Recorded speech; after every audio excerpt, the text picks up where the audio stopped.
Hot dog. What? Get your hot dog. Get your hot dogs here. Get your hot Yeah, dog. dude, Lindsay. I also hear you're a dragon slayer. Or is that That's just what the they call nickname? me. That's what the ladies call me. every time I'm on this show, I'm impressed with Post's profession, like how well it's I a love it. well-oiled Where'd it machine, go? This bucket bites. Is that your Fucking, house? it's terrible. Instead of sending bombs and missiles to Ukraine, we are sending Teslas because they are better improved explosive devices. Have you I guys feel been really following weird a little about bit? owning a Tesla right now. Picks or not, I would bang Josh Allen right now on stream. You know, people have seen my videos. Like, it's just strange. This is Bucket Bites. This is Bucket Bites. This is Bucket Bites. This is Bucket Bites. This is This is Bucket Bites. Woo boy, welcome to Bucket Bites. Excuse me, that was a little grovelly. Here, we're a group of friends, and we're here to gather and chat about all sorts of different topics and have some fun exploring different themes and other discussion points. We pull out random topics from our trusty Bite Bucket, and we discuss them on the spot, giving our unique perspectives on each one. We don't limit each other to any particular theme or subject matter, so you never know what kind of conversation we're going to have. And while sometimes we have guests, we don't have one today, so deal with it.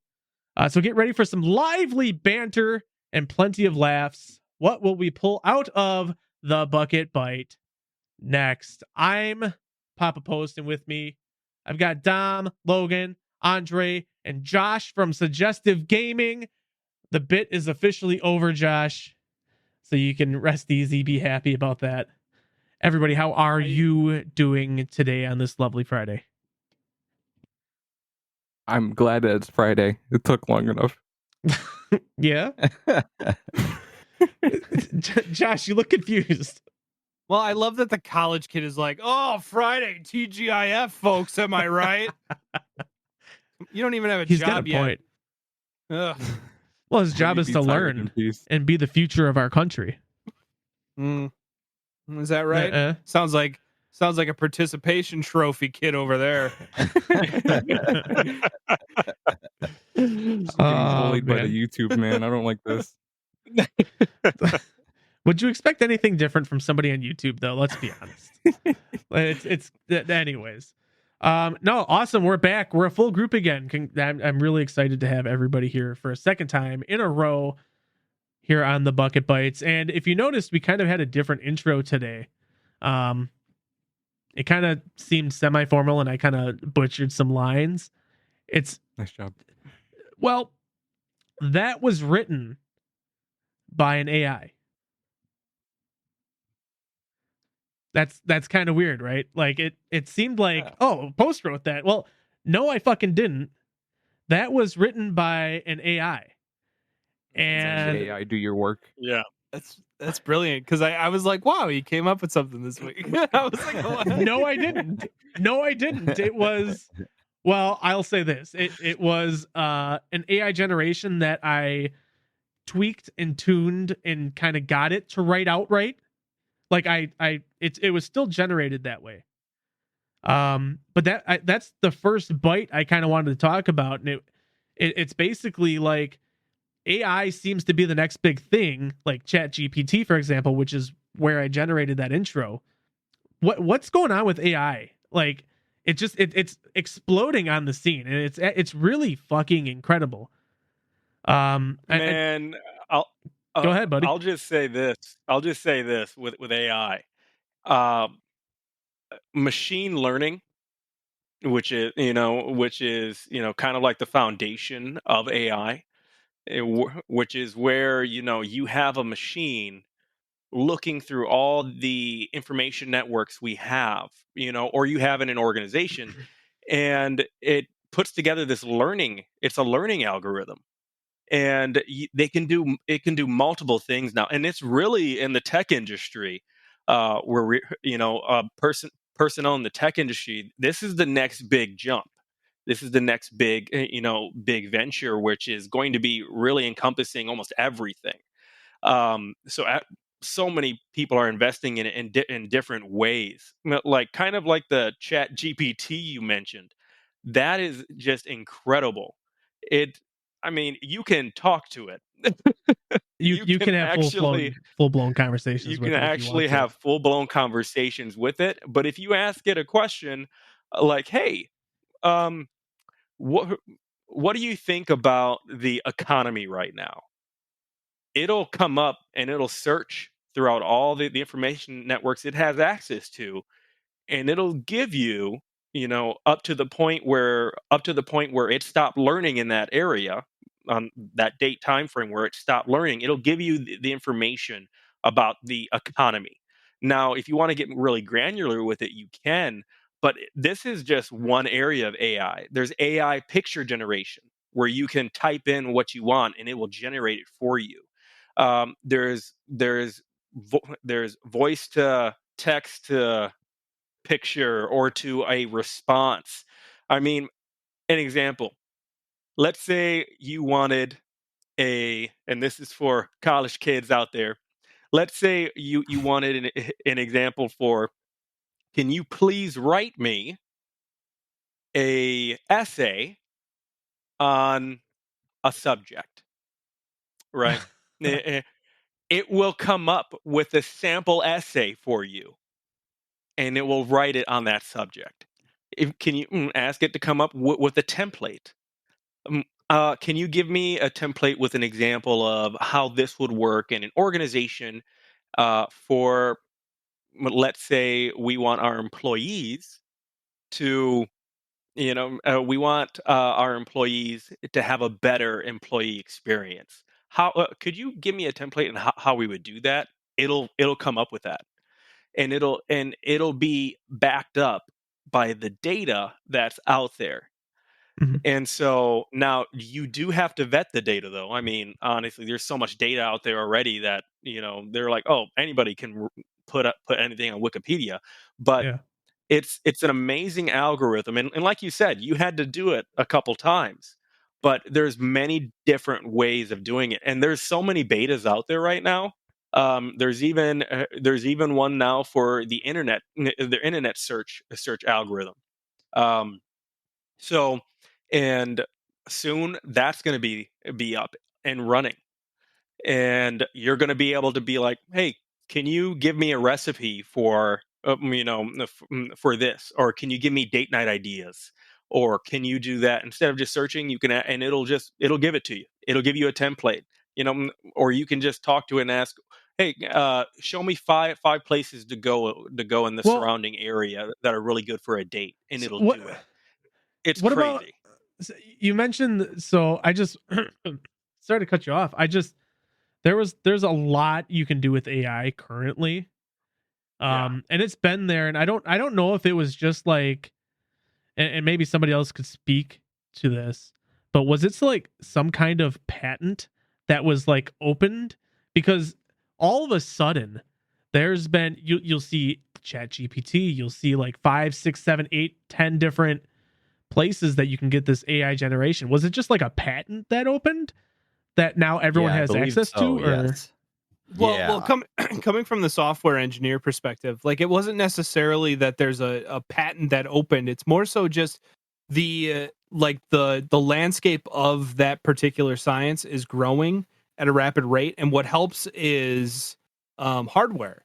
So like we have companies like Nvidia who are literally building hardware with AI in mind and training these massive data sets of machine learning, as Ray has pointed out. Like all machine learning is like you're just feeding a bunch of data into an algorithm, and it's learning what that data is and how to do things like it.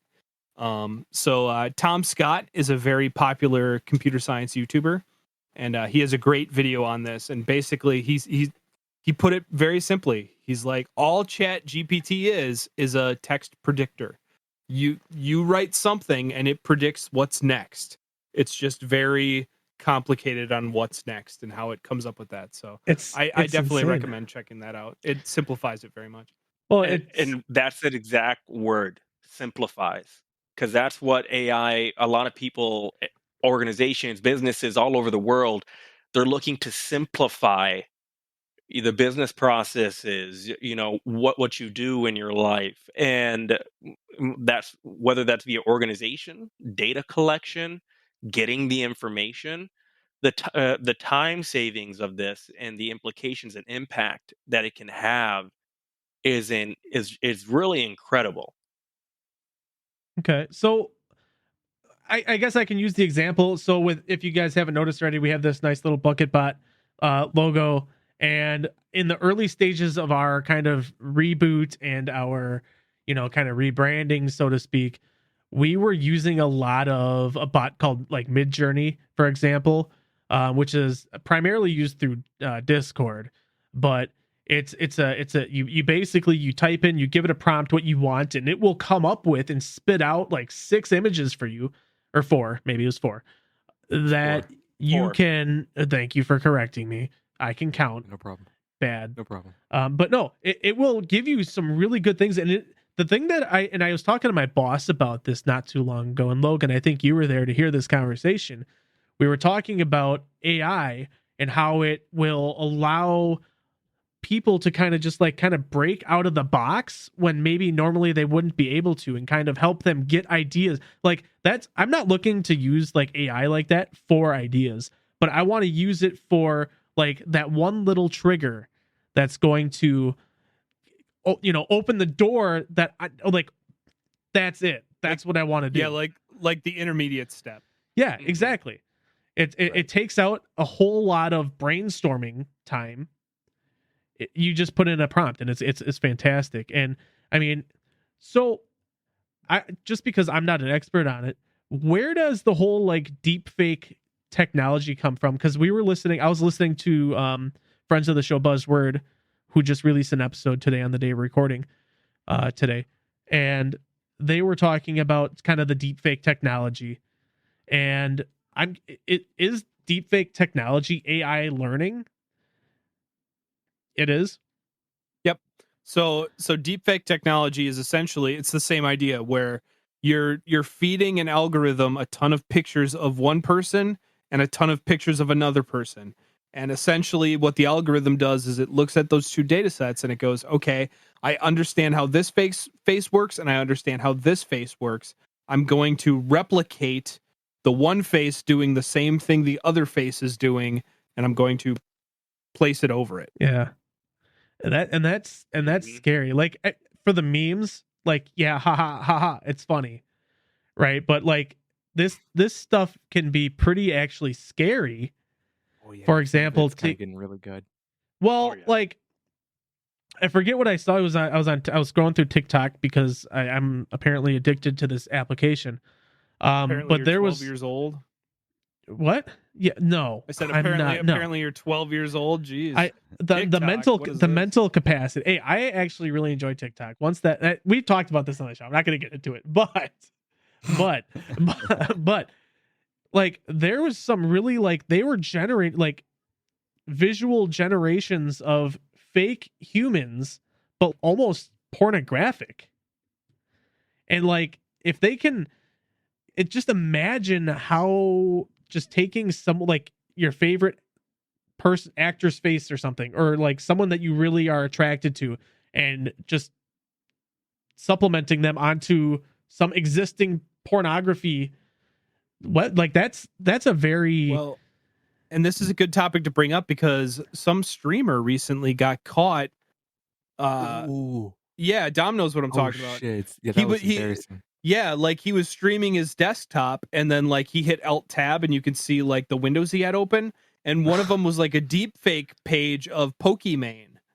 Oh, Jesus Christ. Who he was friends with in real life. Oh no. So it became a real moral issue of like, she's a celebrity, so people are making these deep fakes of her, but he knows her in real life. So what are the moral implications there? Doesn't he have like a girlfriend? Yeah, and she showed was up on in the stream with him? apology. Yeah, it was weird. It was really weird. It was bad. I couldn't finish it. I let me look up who that was. It was crazy Name drop. embarrassing. I just seen like Name a little drop. picture of it and I was like, fuck that. Yeah, but if you're fucking around with that kind of stuff, that it's true. It's a very much a more. It's not even a moral dilemma. It's morally wrong for you to take someone else's faces and put it and impose it on a way that could negatively bring someone. That's almost defamation. Yeah. Mhm. Yeah. That's Borderline. borderline. That's almost there. Yeah. You know what But I'm like, saying? so Yeah. So, and I had this conversation. I'm not defending at all. I'm just bringing up a potential. No. Hold on. I'm just bringing up a potential, like argument of like, so like Photoshop fakes have existed forever. Mhm. So where's the line between like that and this? That's a good Like, point. are they the same amount of But I'll challenge that though. immoral? I should say.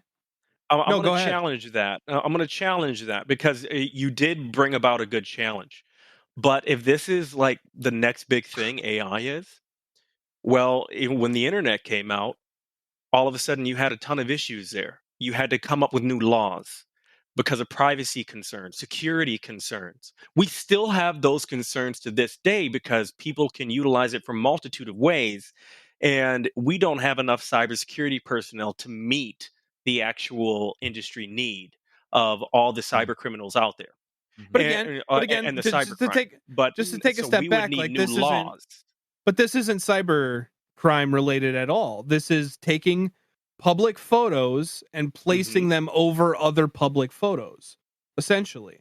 Or video, There, right? yeah, Well, there's no privacy invaded whatsoever. well, hold on. But That's with why AI, you could have that. I mean, you're taking people's faces from against public sources, from public sources though. public So sources. if I put a picture of myself online publicly that anybody can see and they put it over a pornographic image, there's no Well, privacy being let me- invaded there. You could say it's immoral, and I would agree. Yes. But there's no privacy being invaded. So again, I'm not defending. I'm just playing devil's advocate because So- that's my thing. Yeah. Reyes, hold on. And I'm not saying Reyes, right real now quick. that there would be privacy, but I'm stating with the more this advances, the more AI advances, the more capability it gets, and the more power it is to pull from all these information networks. Then the more power it's going to have to that the people who oversee the technology will have to disseminate and utilize that information for what they want. And so and other people who have access to it can pull information that maybe they should not have access to. So, But it's kind of who like defines what they should have access to if it's all public? if it's all public, but again, where are they pulling from? And then sometimes some things may should be secure when they're not, as this it's the internet. And Sure. and so again, the more this comes out and the more prevalent AI comes out, we're going to see more problems eventually because people are going to have concerns. And then with those concerns, new laws are going to have to be brought out just like it was for the internet. Sure. But to kind of go back just a couple of steps, how is it any different? Like to Josh's point, though, when I would take your face and put it on a sumo wrestler hugging Miley Cyrus. Like we were legit just talking about this in the pre-show. Like, Yes. how is that any different? I'm not saying it is. I'm not saying it is.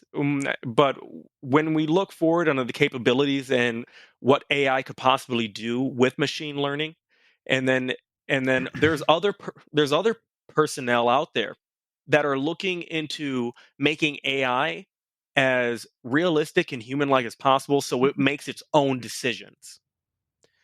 Once you get into AI making its own decisions, then you get into kind of a different animal of what it can do. And you can already see the power of what it can do a little bit with like Chat GPT, collection of the internet, the visual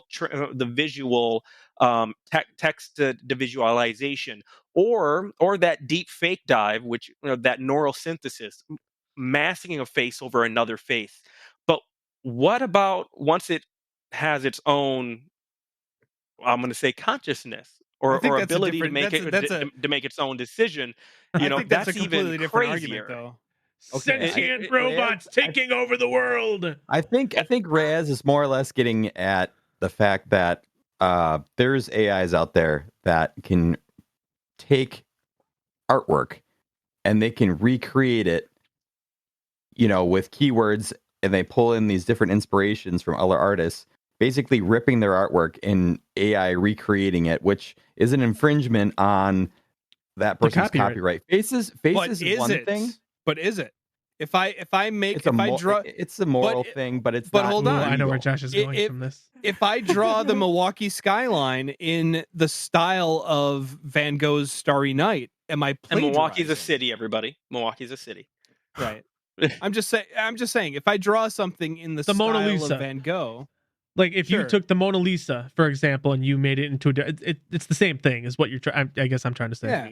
Is it plagiarism if I'm doing it in the same style? If I learn from other artists and I look at the way that they draw things and I say, all right, I'm going to draw something like Monet. Am I plagiarizing Monet because I've learned from Monet's art? And that's a very, very good point. This is the moral quandary.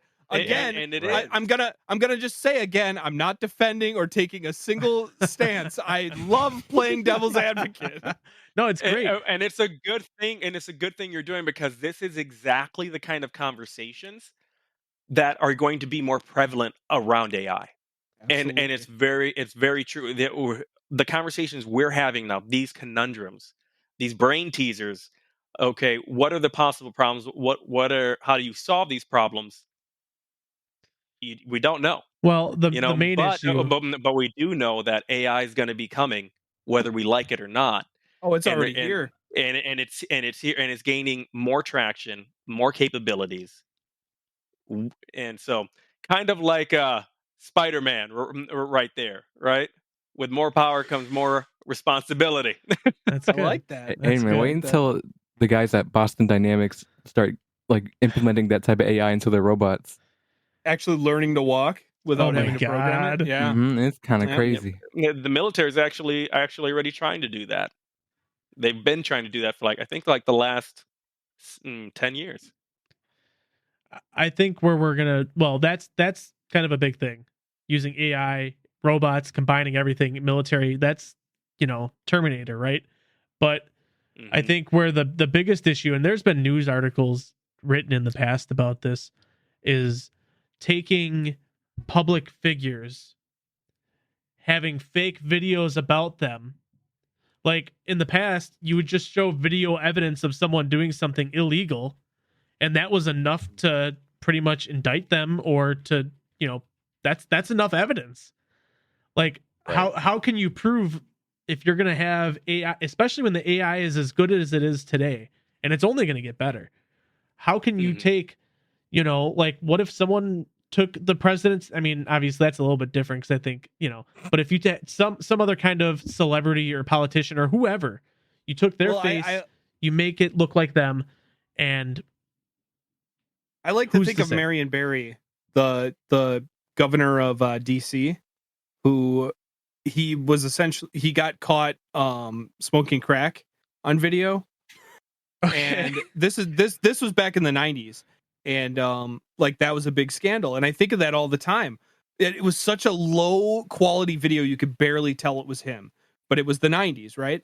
But I was like, what if video surfaced tomorrow of some governor of some state smoking crack?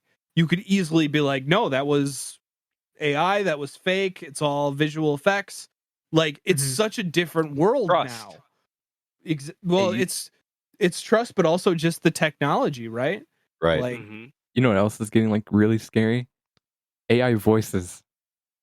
AI voices are getting really good. At first, it was kind of wonky, and you're like, "Oh, it's AI." Then, a couple months later, or a year, I think, it started getting really good. And then these funny ass videos will show up. But imagine someone using that in another context. It's already happened. Yeah. Oh, okay. I didn't even know. There's been a lot of ethical concerns. Yep. There's been a lot of fake shit, especially surrounding politics. I feel like it's so funny, but and then there's memes on TikTok where you have Obama, Donald Trump, and oh my God, Biden playing Biden playing video Rocket games League together. and Yeah, shit. playing Rocket Yeah. League and shit. And like they're not. I mean, they're not that funny, but it sounds pretty good. And those are definitely AI voices. So All I know is impressionists are gonna they lost their job. Oh shit. I mean, Yeah. but remember, AI is not perfect either.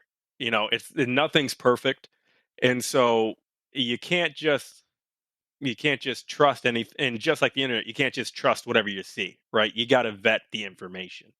And I mean, companies have been trying to utilize this. An example of something I saw and I read, and I just brought it up again.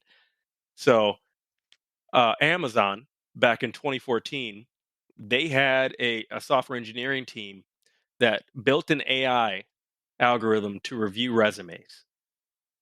Okay, sounds all right. We've had that to vet resumes based on keywords and information you have. Mhm. Okay, tracking it. Okay, understanding that. But their algorithm, or when they were reviewing the resumes, they came to a realization with the data that the system actually discriminated against women for technical roles. Oh. Mm. And yeah, and so it's not only about the AI, it's about what are you feeding it to learn? Because How for it to how start out, you have to get it to learn. that's true, and it takes a lot of data and a lot of entry. Like the AI can read patterns, but you have to still feed it that data for it Yeah. to get there. So Hmm. and unfortunately, with a lot of data anywhere in any kind of report, it can be skewed any way you want it to, depending Yep. on how you feed it. And so this, you know, I guess the whole point of the conversation was like not how scary AI could be. And I don't want it to be that, because I think AI and generation and everything like that can be something that's really great, especially for creators. Like Josh, you're a creator. I'm not saying that you're going to use AI generation for anything, but Already have.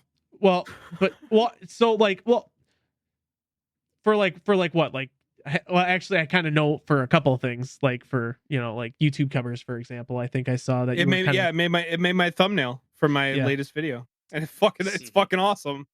I was reading through that the other day, and I'm like, oh man, and that's where the whole like Midjourney thing came from. But I just think that with that power of having some kind of like, it's not a sentient thinking being or anything, but it's with that kind of power, it's just going to do wonders for creative thinking, and just kind of really get people who maybe they struggle with that initial idea or trying to find something that they like. I'm one of those people where I struggle to like really brainstorm an idea, but when I know the right one, I know it's the right one.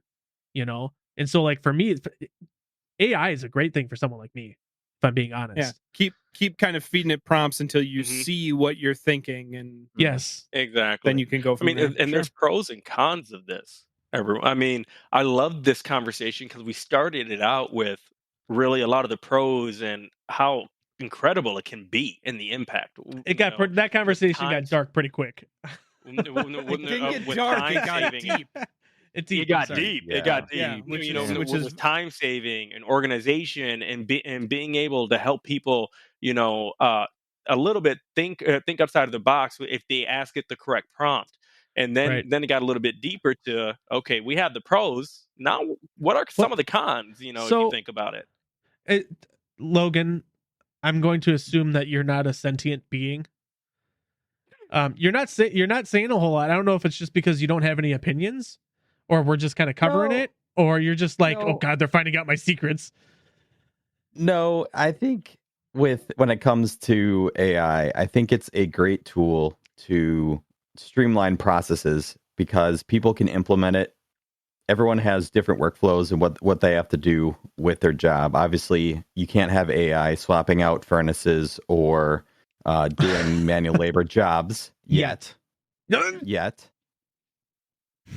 It'll happen. It could very well happen. Well, AI But for can't right on its own, now, but right now it has the power to help streamline people that are more on a digital type of job basis.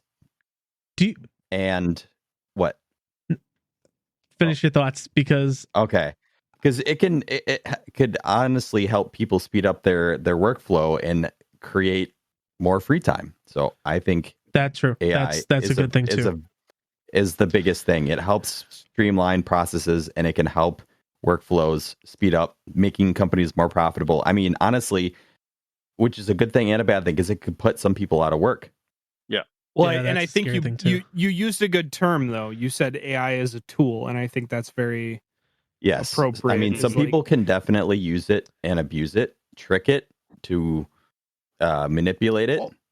People are already doing But I that. think the key is I think the key is AI is not the worker. AI is the tool. It's true. Yep. I agree with that. I agree love with that terminology. So and the streamline the work processes. To streamline any of your processes you want to do with it. Right. Well, you guys, because it's the tool to do so. Right. you guys With saw any the tool, people. if you- I'm sorry, Logan. Go ahead. I was gonna say, I mean, with any tool, if you're using an angle grinder or a sawzall, they work, or a drill even, they all work as tools and they work very well to help speed up what you're doing, but not used correctly, they can hurt you or someone else. So to each person using the tool correctly. Right. Do you know what industry AI can't help though? I mean, maybe to a degree it could, but the parcel delivery industry, there are so many examples. So you've got programs. I just saw Josh take a shot because he I'm knows getting where ready. we're going. Josh has a story for this, but I'm gonna, before Josh tells his story, I'm gonna preface this by saying that I don't care what kind of AI, what kind of tools you're using. It comes down to people losing shit. Okay. Logan, I don't know if you're Physical. privy of this. If you're privy of this, Logan, but we had a $200,000 hospital kind of ceiling diffuser system get lost. $200,000? $200,000. Oh my god!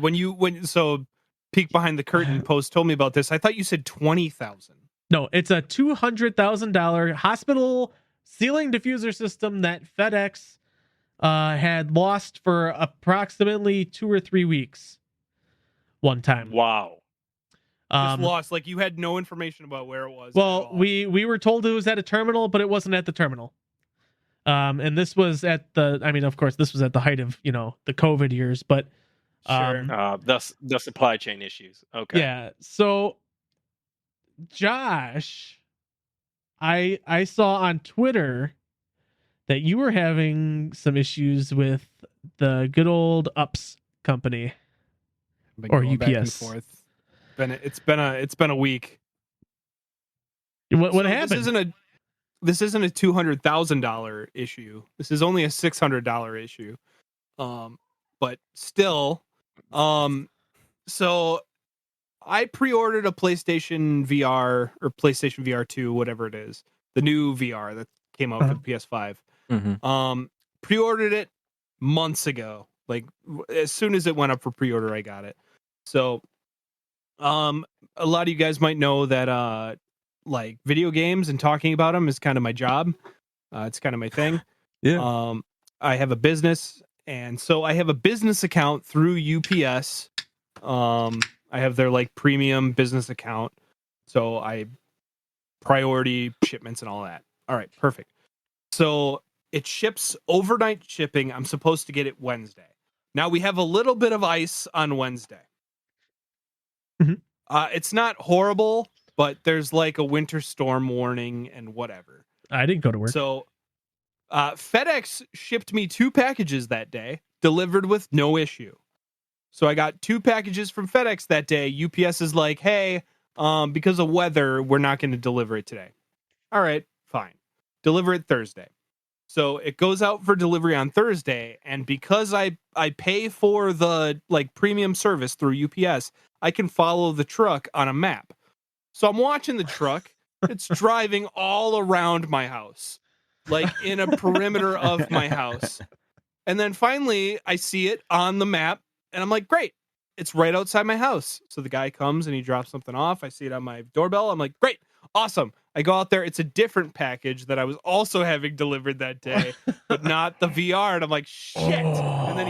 And then he leaves. And then he continues to circle my neighborhood for another 2 hours. And I'm watching him like a hawk. Yeah. I'm just like, he's going to come back, right? He's going to come back. He's got to come back. Doesn't. He goes back to the UPS facility. And that's that. So I'm like, all right, whatever. This was yesterday. Yeah. So today, this morning, I get no update whatsoever. So I'm like, oh, Jesus. All right. So I contact UPS. I'm like, hey, like, what's going on with this? Like, am I going to get this thing?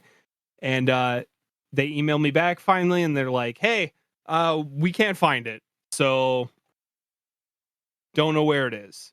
That's the worst. So I'm like, cool, what do I do? And they're like, contact the shipper. And I'm like, you guys can't do anything? They're like, no, contact the shipper. I'm like, okay. So I contact Sony, and Sony's like, oh, hey, so because this is a new product and you might not get it until the 28th, we can't do anything until the 28th. So I'm like, all right, I got to sit here and wait until Tuesday to find out if my $600 is just gone. And they're like, right.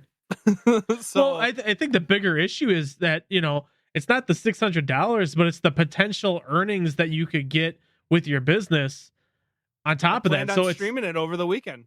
Well, I got nothing. Well, it goes from $600 to now who knows how much, revenue from, the videos that you could have made, unboxings or what, who knows, who cares? I mean, even if you didn't have any of that planned, who cares?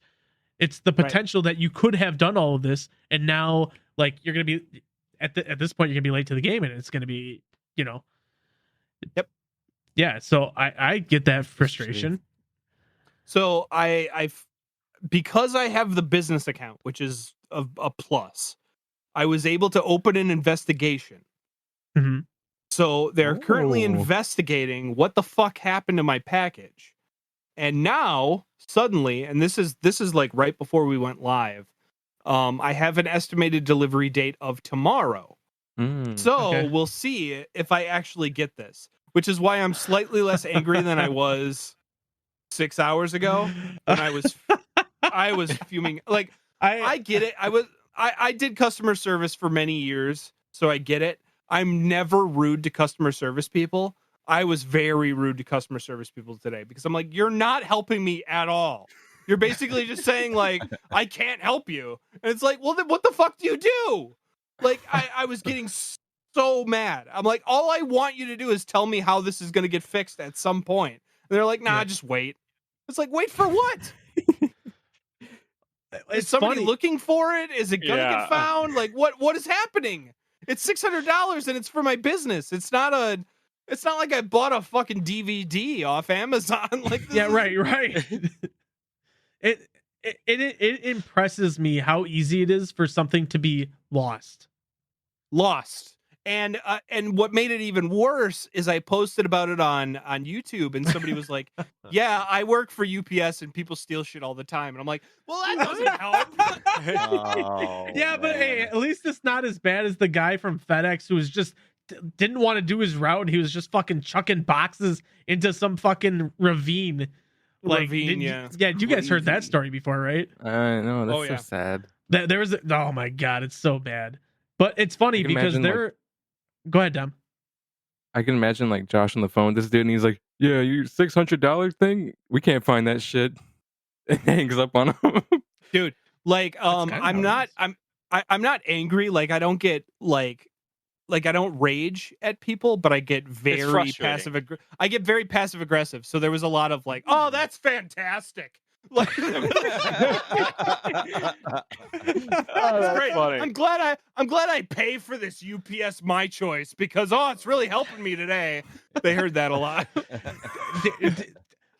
As a sidebar to this whole thing, there are people who are extremely loyal to a parcel company like it's their fucking sports team.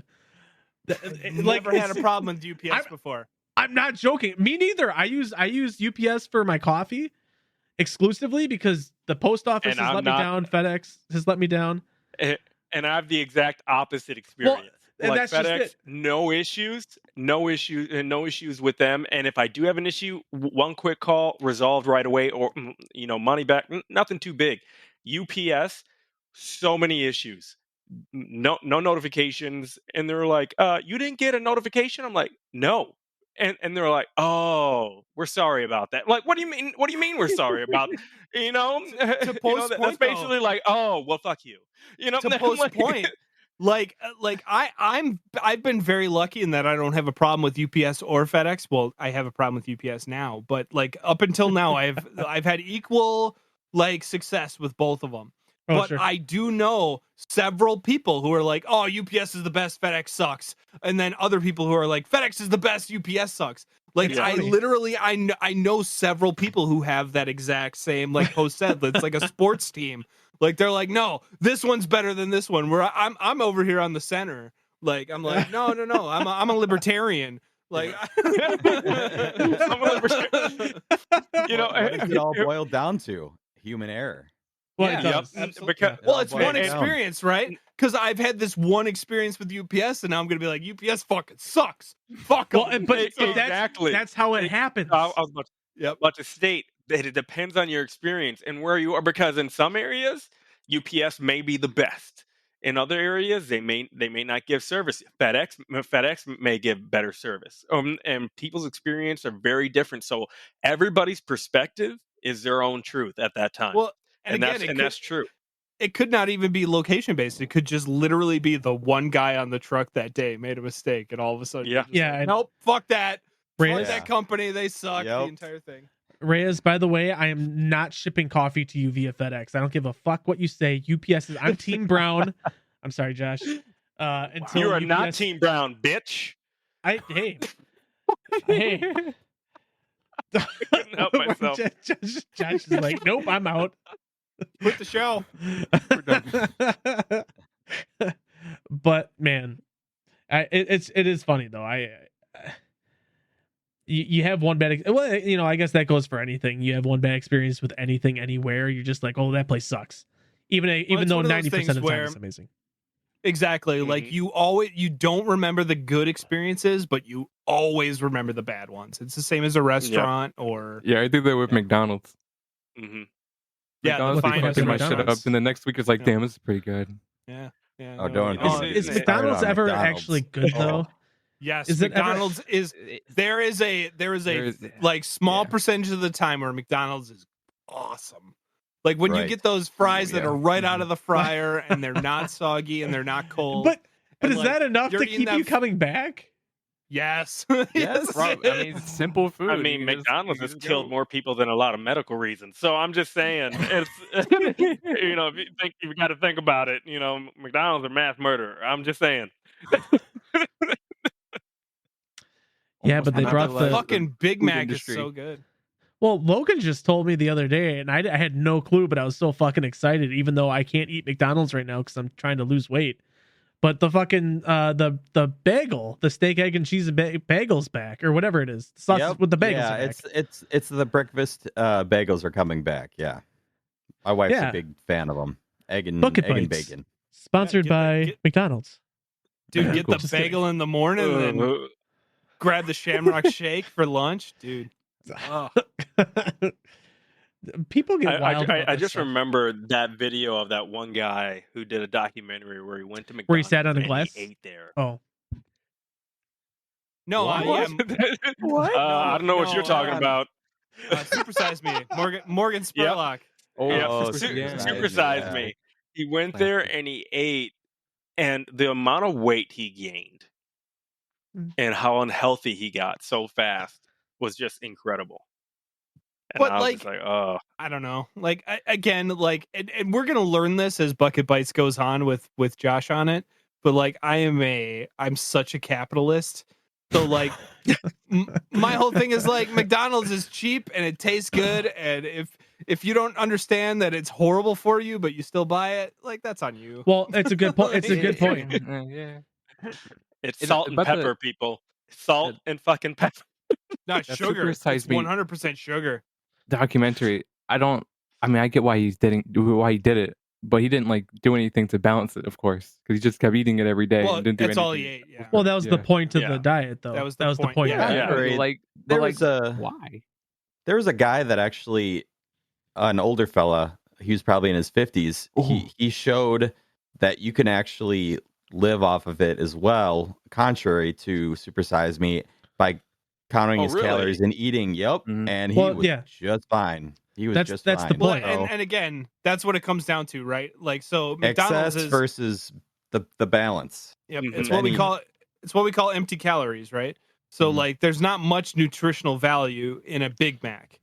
But like at the same time, if you have a Big Mac and then also eat healthy the rest of the day, you're You completely can fine. get fat as shit on vegan diet. Like you can get Exactly. huge. You can get so overweight Yep. on vegan because it's Calorie in, calorie out. It's the amount of food. It's the amount of food you intake, and what your body does with it. So I eat 4 to 5 meals a day, but they're small meals, and my calories for each meal are like 250 calories. Do you eat a maybe fucking bun? What the fuck do you eat? and so That's but sniffing a Big Mac. but it's all protein almost basically. Oh, okay. And that's basically a chicken breast. That's two fucking every eggs. every Don't look every every into 2 hours, 2 to 3 hours. But that's, if you think about it, oh, you ate 5 chicken breasts in a day? Yeah, but I spaced it out. It's a lot of protein, and it was good for Sure. me. It works for me, but everything, it's basically everything's a little bit different for everybody. I'm Yeah, everybody's body's 215 different. pounds. You're not going to have somebody who's 150 pounds do the same thing as me, or somebody who's 400 pounds do the same thing as me. So all of us here are doing something different that works for them. You just have to find what works for you, in moderation, of course. Yeah, as Josh goes for the bottle of vodka for the third I got time, it I on think. deck. It's fine. I had to laugh because Reyes is talking about moderation, and I'm like, I'm not drinking it now. It's on, I'm it's just on kidding. deck. I'm not giving you shit, on man. deck. Hey, man, you have fun, man. So- You have fun, man. Last and time we went speaking 3 of- hours, I got to make this work. And speaking of this, I just want to bring up. So we're talking about food and diets, but everybody has a little guilty pleasure that they love to eat, right? And I just saw in the chat somebody said, "I don't care. A double quarter pounder is my guilty pleasure." right. So what's the guilty pleasure that all of you love to eat, even though it might be horrible for you? But sometimes you just gotta have it. It's a good topic. Oh, dude, I be popping off on kettle cooked jalapeno chips. I'll eat those like every day if I could. Is that your last meal? Like if you're on death row? No, and my you're last meal. My last meal would be 2 chicken sandwiches from where? from. Oh, that's a good question. Mm. So it's this This is chicken sandwich restaurant in Washington D.C. and I think it's called like Queen's Mothers. It has these amazing chicken sandwiches. If I could have 2 of those, I'd go out. That'd be fine. All right, all right. Because they're hella expensive, and no way I'm going to buy 2 of them shits normally. Broke college kids problems, man. What about Logan? What's your guilty pleasure, bro? I mean, eating wise. Don't tell me the Guilty other stuff. pleasure. Don't say it that way to him. Like, what's wrong with you? Hey, man, I'm trying to know the. I didn't go there. I need to know. Oh man.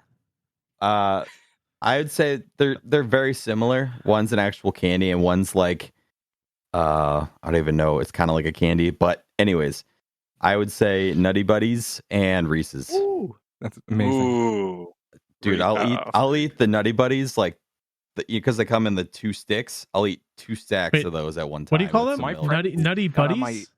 Yeah. Nutty Butters, Aren't there Nutty Nutter Butters. Butters? They're nut. Yeah, they're Nutty Buddies, I believe. I'm pretty sure they're Nutty Buddies. I thought they were I've seen Nutter Nutty Butters. Bars. I thought they were Nutter Nutter Butters too. Nutter Butters.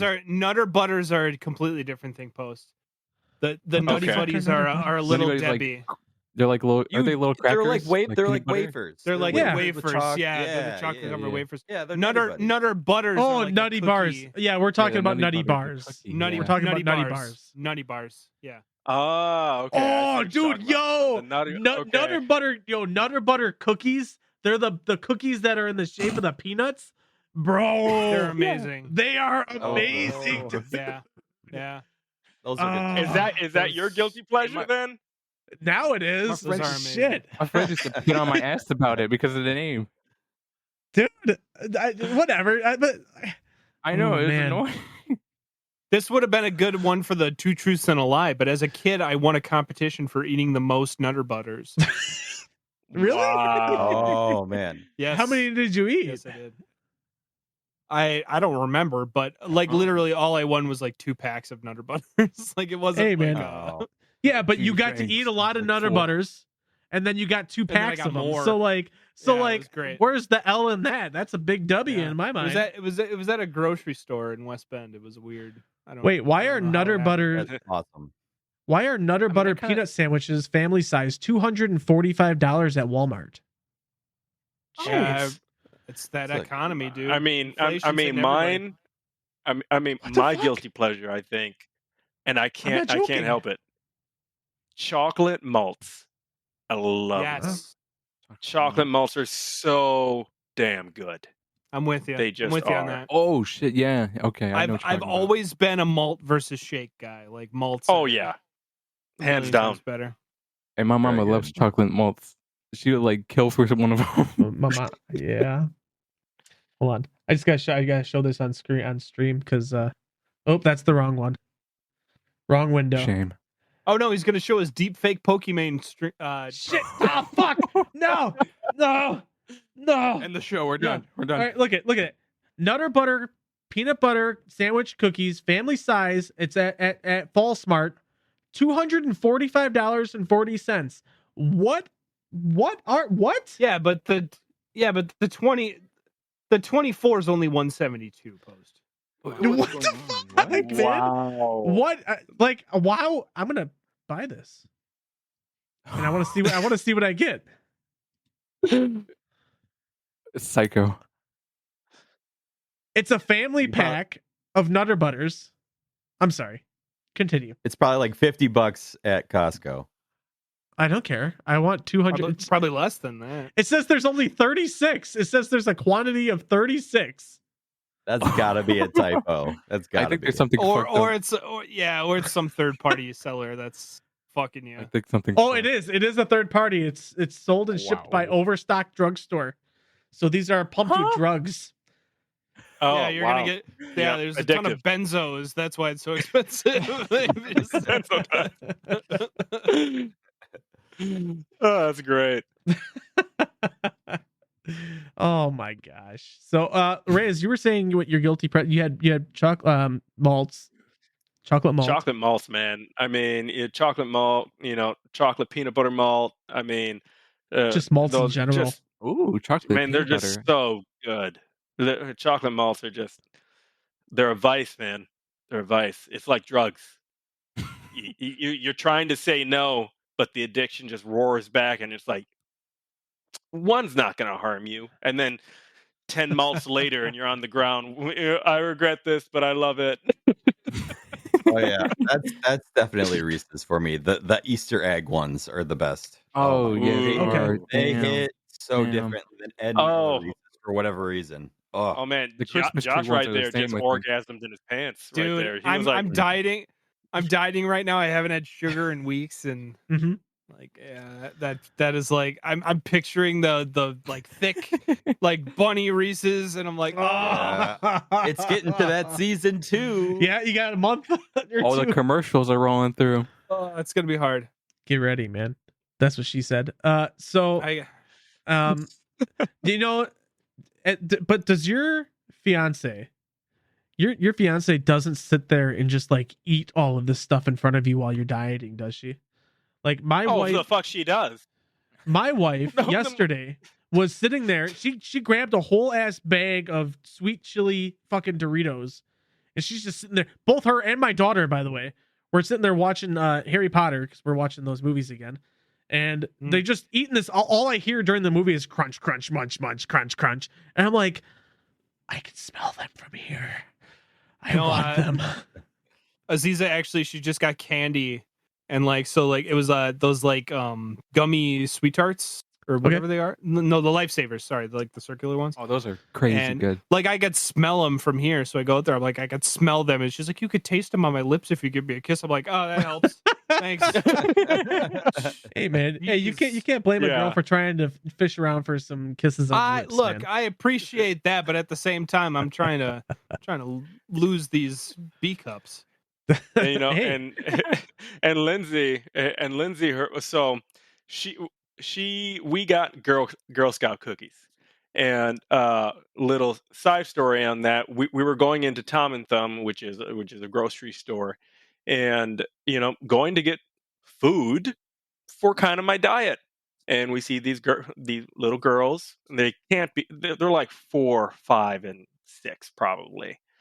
And you know, so I messed up. I messed up because I made eye contact with one. I was like, "Oh, these are cute little girls," and their parents are there. And the moment I made eye contact with one, she immediately comes over with a sign, and I'm like, "Oh no!" and steps in front of me before I get into the grocery store. And Lindsay's beside They're me. parasites, man. You know, and she has a whole sales pitch and everything. I'm like, and she's really good. And you're like, these cookies are good with your morning coffee. And I'm like, she's rehearsed. You know, she knows her hooks here. And I'm like, why? And because the moment she said coffee, I looked at Lindsay, and Lindsay's like, oh, you know, and so I'm like, okay. And then I looked at her mother. I looked up, and she's like, oh yeah, her father's in sales, so she's good. And I'm like, and I was like, geez. And so, you know, bought some Girl Scout. I can't eat them, you know, but I bought some, and Oh, you can then, eat them. but at the same time, right? We have them over there, and I'm like, okay, on my cheat day, I'll have a couple here and there. 2 days later, 2 of those boxes are down because Lindsay's ate them, and she's been eating them on the couch. And I'm like, "Why are you doing this in front of me right now?" And she's like, "You're the one on the diet, not me." And I was like, "I'm just savagery." And I was like, "I thought you said you wanted to work out, not today." And she's eating them in front of me, Oh and my just God. savagery. And I was like, "Oh," I was like, "How are you going to do this to me right now?" And they do that. They do that. You know, you love them, but at the same time, you know, it hurts. Yeah, it does. Hey, Actual torture. just real quick. Do you guys want to play a game? Let's play a game. Let's I do like it. Play a game. Is this like the Saw like kind of movies? Are you talking about? You want to play a game? game? Oh, Yeah, that should be our thing. Nope. Sounds that was fun. Nope. pretty good. No, I think Yeah, that's that was taken and pretty good. copywritten by Warner. I think Warner Brothers made that, right? Oh, well, we're Saw? okay. Your problem. I don't Maybe. know. Lionsgate. Lionsgate, close enough.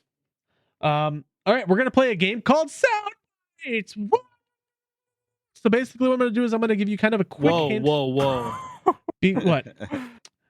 That's the same sound I make. Never mind. So we're Spectrum gonna play. decided they didn't want you to hear that. Yeah, no. They Yeah, cut you cut out super bad there. Yep. They didn't want you talking. Yeah. Good. I just went, but louder. That's what it sounded like. It sounded like you were in a microwave. I'm not. I was Sounded gonna say, like I was, you were try- trying to I was turn trying to your make a wife on. joke about getting baked, but that just didn't work here. We're playing a game called Bucket. Oh my God, Sound Bytes. Okay, so basically, what's going to happen here is I'm going to give you guys a. Josh is gone. It's he's too sick of this. unprofessional. I'm sorry. I've disappointed you once again. When will you learn that you'll never have an episode of Bucket Bytes where you are not disappointed by my unprofessionalism? Listen, if the tree falls on your internet again. Anyways, we're going to be playing Sound Bytes. I'm going to give you guys a quick hint. And who the first person to name what the sound is or what it's from, based on the hint that I gave you, you will get a point. Okay? Pretty straightforward. Can we just yell? Just yell it out. Just yell it out. And if there's an argument, then you guys can fight to the death over it. Okay? The first bite is you need to tell me what the movie is. Okay? What the movie is. Here we go. Pull the lever, Crunk. Emperor's New Groove. Emperor's New Groove. Yep, Josh had it. Damn. All right. Good job. That was from The Emperor's New Groove. Good job. What year? Good job. What year? 2001? I was going to say 99. 1999. I was going to say 99, but I don't know. Let's look it up. Is there a bunch of boomer movies in here? Now we get to look it up. You can take your ages. 2000. 2000. We meet in the middle. We meet in the middle. So there, perfect. All right, so we do have 10, but we do have 10 sound bites. So there's a possibility of 10 points. Oh, all right. Okay. All you need to do is tell me what this sound is from. Okay, that's kind of vague. Movie again? This is not a movie. Okay. This is not a movie. Okay. Undertaker. Shotgun. That was Dom. Yeah. Dom got one with the Undertaker. All right. Obviously, that is the. Oh, he's pulling out the belt. He's pulling out the belt. Is that the Intercontinental? That is the World Heavyweight Championship. Oh, that's the old one. Oh, okay. Man, Oh, I thought I was close because Top Gun. That's the intro song. I was like, Oh, is it? Okay. So all yeah, right, it starts out with that exact sound. Hoping this gives me Nice. confidence. All right. All right. So I'm just gonna try and get this organized nicely. All right. Sound number 3. You just need to tell me what this is from. That sounded like a deaf. Halo. Oh, that is from Halo. Oh, Yep, that's a brute. That's a brute. Yeah, That is the sound. That sounds so familiar. Yep. Shit. Yep. that is good. Oh, That was good. That's a good one. Okay, excellent. I love this, you guys. I mean, I whooped post in that game so many times. good. I mean, of This is course I good. would know it. Yeah, I recognized it, but I was like, "What the fuck is that from?" But the moment you said Sounded Halo, so I'm like, "Yeah, familiar. it's a brute. Yep. It's a brute when you gravity hammer that fucker." Oh man, if you're by the way, so we record these shows just to take a quick time out. We record these shows live on Twitch, and then we upload them to Spotify for podcasts, and then also the video replays on YouTube later. So if you're watching us live, by all means, the stream delay is more than enough to kind of put in your answers if you really want to. But if you want to hold off for just a second, that's actually probably good too. Actually, now that I think about it, because stream delay is only like 4 seconds. Yeah, but we're gonna get it before they probably do. Right. Probably. All right. So, sound number 4, all you need to do is tell me what movie this is from. Okay? Okay. This is my boomstick. Army of Darkness. That is right. I watched that with post. That sounded familiar. You did. You watched that movie. Oh man. That's all right. Oh, I was almost gonna say Evil Dead. I'm like, no, it's the second one. It's the second one. Yes, that was the distinction. That's why I said, what movie is it from? And that was good. Damn. Cool. All right. Yeah. I mean, I was thinking Evil Dead, but I was like, I felt it was wrong. It's because it's yep. I only know that, by the way, because Coheed and Cambria put that in a song. Oh, did they really? Wow. Yes, that's the only reason I know. I've never seen the film. Man, Coheed and Cambria, really? I haven't heard of them in a minute. Never seen it? That's so sad. Never seen it. I've never seen Dom, what any are you of them. talking Fever dream. Dom, what are you talking about? You didn't see them until watched we it with watched them. you. Yeah, you would. Well, I mean, he's seen it more times than I have. That's true. That's a fact. It's a fever dream. That's It's great. beautiful. Yeah, we watched that on. I'm not going to incriminate myself. Never mind. All right. This one might be the toughest one on the list.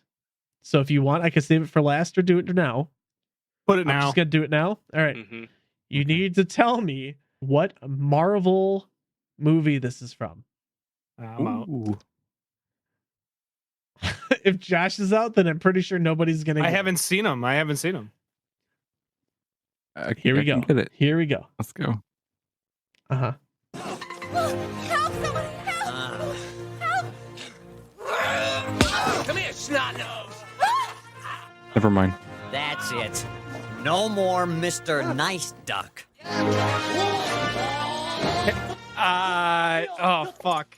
Wait, is that Guardians of the Galaxy? No. Fuck. What is it called? Come on. Oh man. The duck, bro. Is it was that Thor? No, Shut up, it's not Siri. Thor. It's Siri. Was that? Oh I got man, it's nothing. gonna kill you. George Lucas directed this. Yes, he did. That's he old did. then. He did. Yes. Henry the Duck. No, you're so close. Harry the Duck. I know that damn duck. You're still really close. Jeez. Harold the duck. Nope. Howard. It's Howard the Duck. Howard. Everybody was saying H's. I'm gonna give this one to Reyes because he got Reyes it. gets it. Reyes gets I was it. like, everybody was like, Howie, Harold, and I was like, Howard. That was such a good hint post because it is not a Marvel movie, but it is. But I said Guardians of the Galaxy because he's in it. I think He is. Yeah, he's in the end. He of the is in first the Guardians. Yeah. he's in the post credits of the first. In the Guardians. post credits. Yeah. Yeah. Oh God. I was like, is he in the post credits of Thor? I was like, I'm just so fucking happy that somebody else other than me knows who Howard the Duck is. So I thought it was Henry and Harold. Well, whatever. I don't care. first You time knew seeing him was Guardians of the you knew Galaxy. that. I just you knew that I just George remember seeing him in the Lucas- post credits. So that clip was from the 1988. 88. I think it's like 88. I think it's 88. That's actually a pretty good movie. That it's good. All right, George Lucas directed it. George Lucas did direct that movie. It's great. Wow. All right, Logan, you need to step your game up here, bro. You're losing. Yeah, I have nothing. You're disappointing me. We have 4 more bites. That's what she said. 4 more. We've done 6 already. Yeah, we've done we did? done 1, 2, 3, 4, 5. This is the 6th one. 6, Okay. 7, 8. So we have 9. 5 Oh, more. You don't know how to count. Somebody might have only put 9 sound bites on this board. Oh, So anyways, all right, here we go. The next one, you just need to tell me what this one's a little bit more specific. You need to tell me what this actually is. Okay? Oh. Here we go.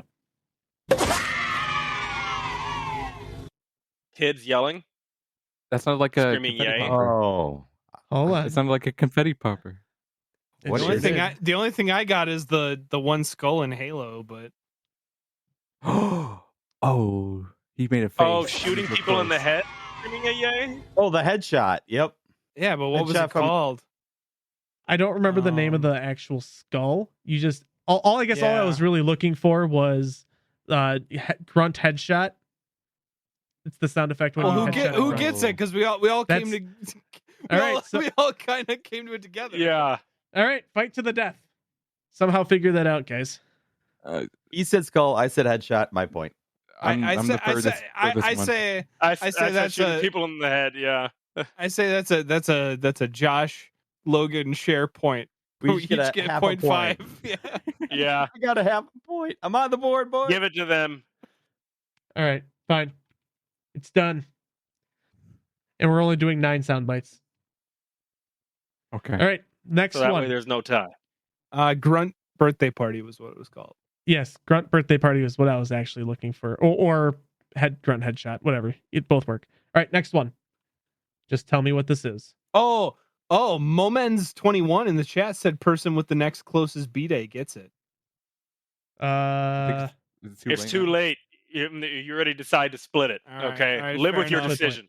I was just hoping because my birthday's in 2 weeks. All right, here we go. Just tell me what the sound actually is. Mario dying. Mario.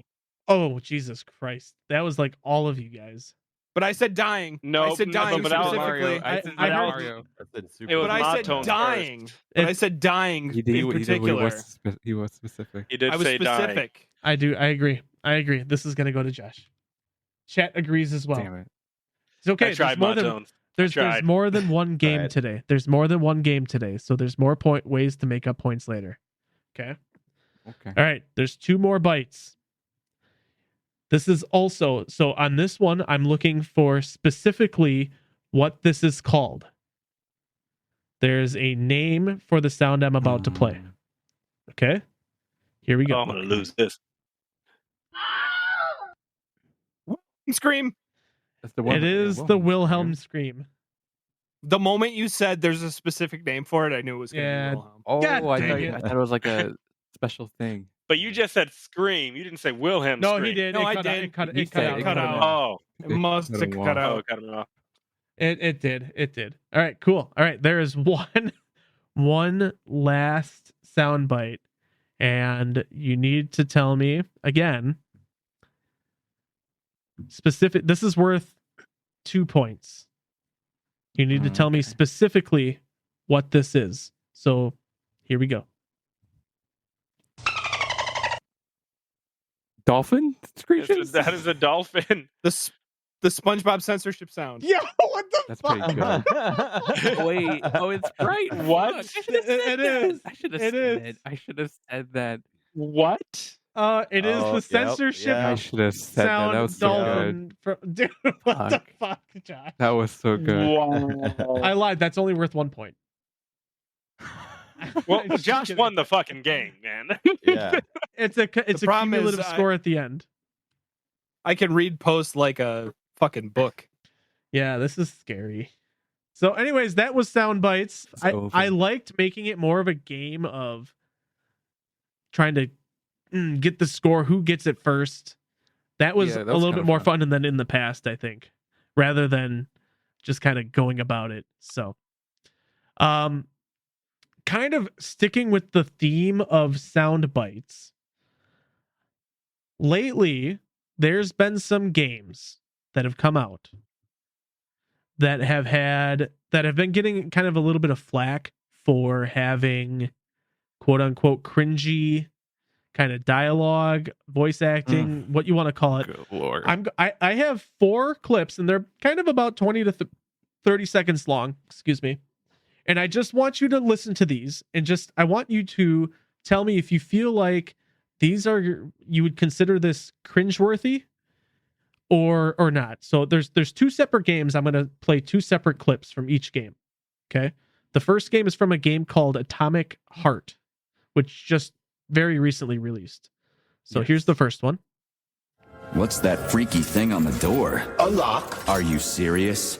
Then open it already. Come on, we're in a hurry. I'm unable to assist you. I lack any kind of lock-picking functionality. You'll have to find your own method for picking locks. I'm sure you're smart enough. Yeah, right. In other words, you're basically useless, as always. Try snapping your fingers at the exact moment the locking pin light goes on.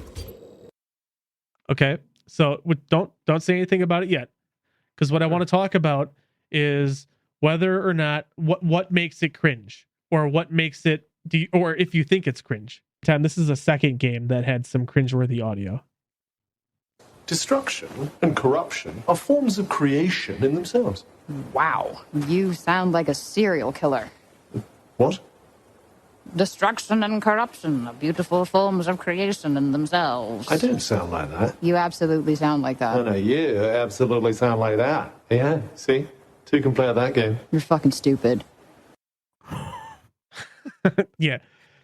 So that one comes from a game called Forspoken.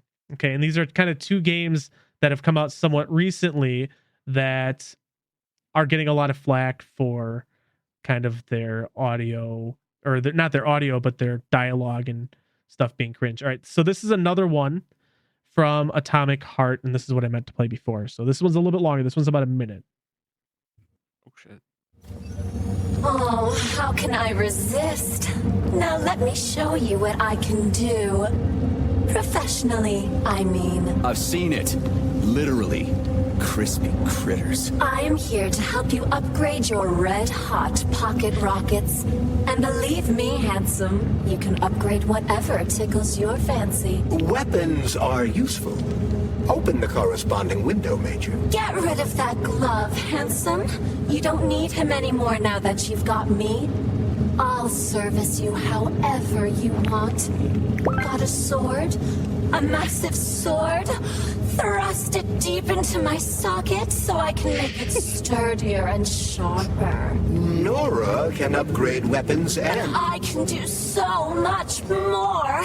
A quick romp with your axe is just a taste of things to come, you handsome beast. Did you enjoy it, big guy? Yeah. Cool. Use this powerful weapon to split the skulls of your enemies and bring me gifts so we can get down and dirty. That was a little bit longer, but okay. There's one more clip I want to play, and it's not quite as long. Okay. And I just kind of want you to take in all of these audio clips as a whole. Okay. All right, here we go. Our boss, Mr. Gigan, is very unhappy. So unless you get it back, one of us is gonna be in a lot of pain. Do I get to pick? Keep choking. We will leave your body in this fucking alley, and I promise you, no one is gonna miss you. No one. Okay. Okay, fine. We'll just tell your boss, Mr. Chicken. Gigan! All right, quick, Gigan. Quick, Gig. I just tell him. Okay. Oh, So that was unpleasant. right. So a lot of what these two games, especially what is happening with games, especially recently, where they've been getting a lot of flack for the dialogue. Is it the writing? Or is it the delivery of the writing? A combination of both? And the reason I made the sound clips for this is so that you instead of just reading the lines, you could hear them in the delivery as well. So, because I think Josh and I kind of had a little bit differing opinions when we first kind of talked about this. And Josh, I'd like to kind of hear your thoughts on it first. So I initially disagreed with you, but hearing these clips, I might have a different opinion. So when we had talked about this privately, your thought was that the delivery wasn't great, whereas I thought, I'm like, well, the actors only have so much to work with. I think the writing is the problem. But hearing at least the Atomic Heart one, although the writing wasn't great, like my favorite part of that was when the guy goes, "Yeah, cool." Like, it's so bad. It's so bad. Like I don't know. I think there's a 50-50. It's right, and that's kind of why I put the audio together, because I haven't played, well, I shouldn't say that. I played Atomic Hearts for maybe like 30 minutes and I couldn't really kind of keep going for a couple of reasons, but after listening to people play while I was working, like I couldn't like continue listening to them play because the voice acting, whether it be the writing or the delivery of the lines, was so just it made me mad and I didn't want to listen to it. It made me not want to play these games. And Forspoken also got the same kind of bad rap for having just not very good dialogue, although a lot of some of the cringe dialogue in that game is because of how that game's story plays together. I didn't play it, but my understanding of the story was it's anyways. So I guess, have you guys noticed a severe or a noticeable decline in the writing of dialogue? Or is it kind of both? Like, do you think voice acting's kind of gone downhill too? Well, can I jump in, man? Like, I'm absolutely holding myself back. Go ahead, Dom. Go right ahead. Atomic Heart didn't sound that bad to me. I think the dialogue was kind of like funny in its own way, but I think they went too far with the joke, of course. But I could tell that there's actual like decent voice actors in that one, and my ears for Forspoken. Honestly, that made me like want to chew on something because I hated every moment of it, and I just didn't like Forspoken at all when listening to it. And I don't think that there is like a decline in voice actors. It might be in writing, but I don't know if it's because of the games I've played where a lot of the voice actors are usually carrying the game. But to me, it hasn't seemed like it's been declining. It might be dialogue or something like that. But from the games I've been playing, I haven't seen a lot of shitty voice acting in a long time. Besides, I'm playing a fucking Ubisoft game. Ubisoft. Sorry, they made me mad. I hate them. I'll bring about myself a little bit of a different opinion on that. It was kind of like an anime expo here in Dallas, and they had a voice acting area where you could come up, and they actually had professionals there, and they kind of show you and take you through the process of what the voice actors do. And if you actually do well enough, they'll actually give you the card, and and be like, hey, we want to take down your number and stuff. We want to contact you to see if you could come and assist.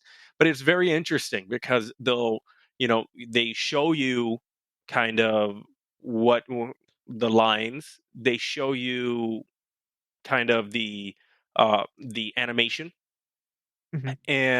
and how you want to go about it, and you do it.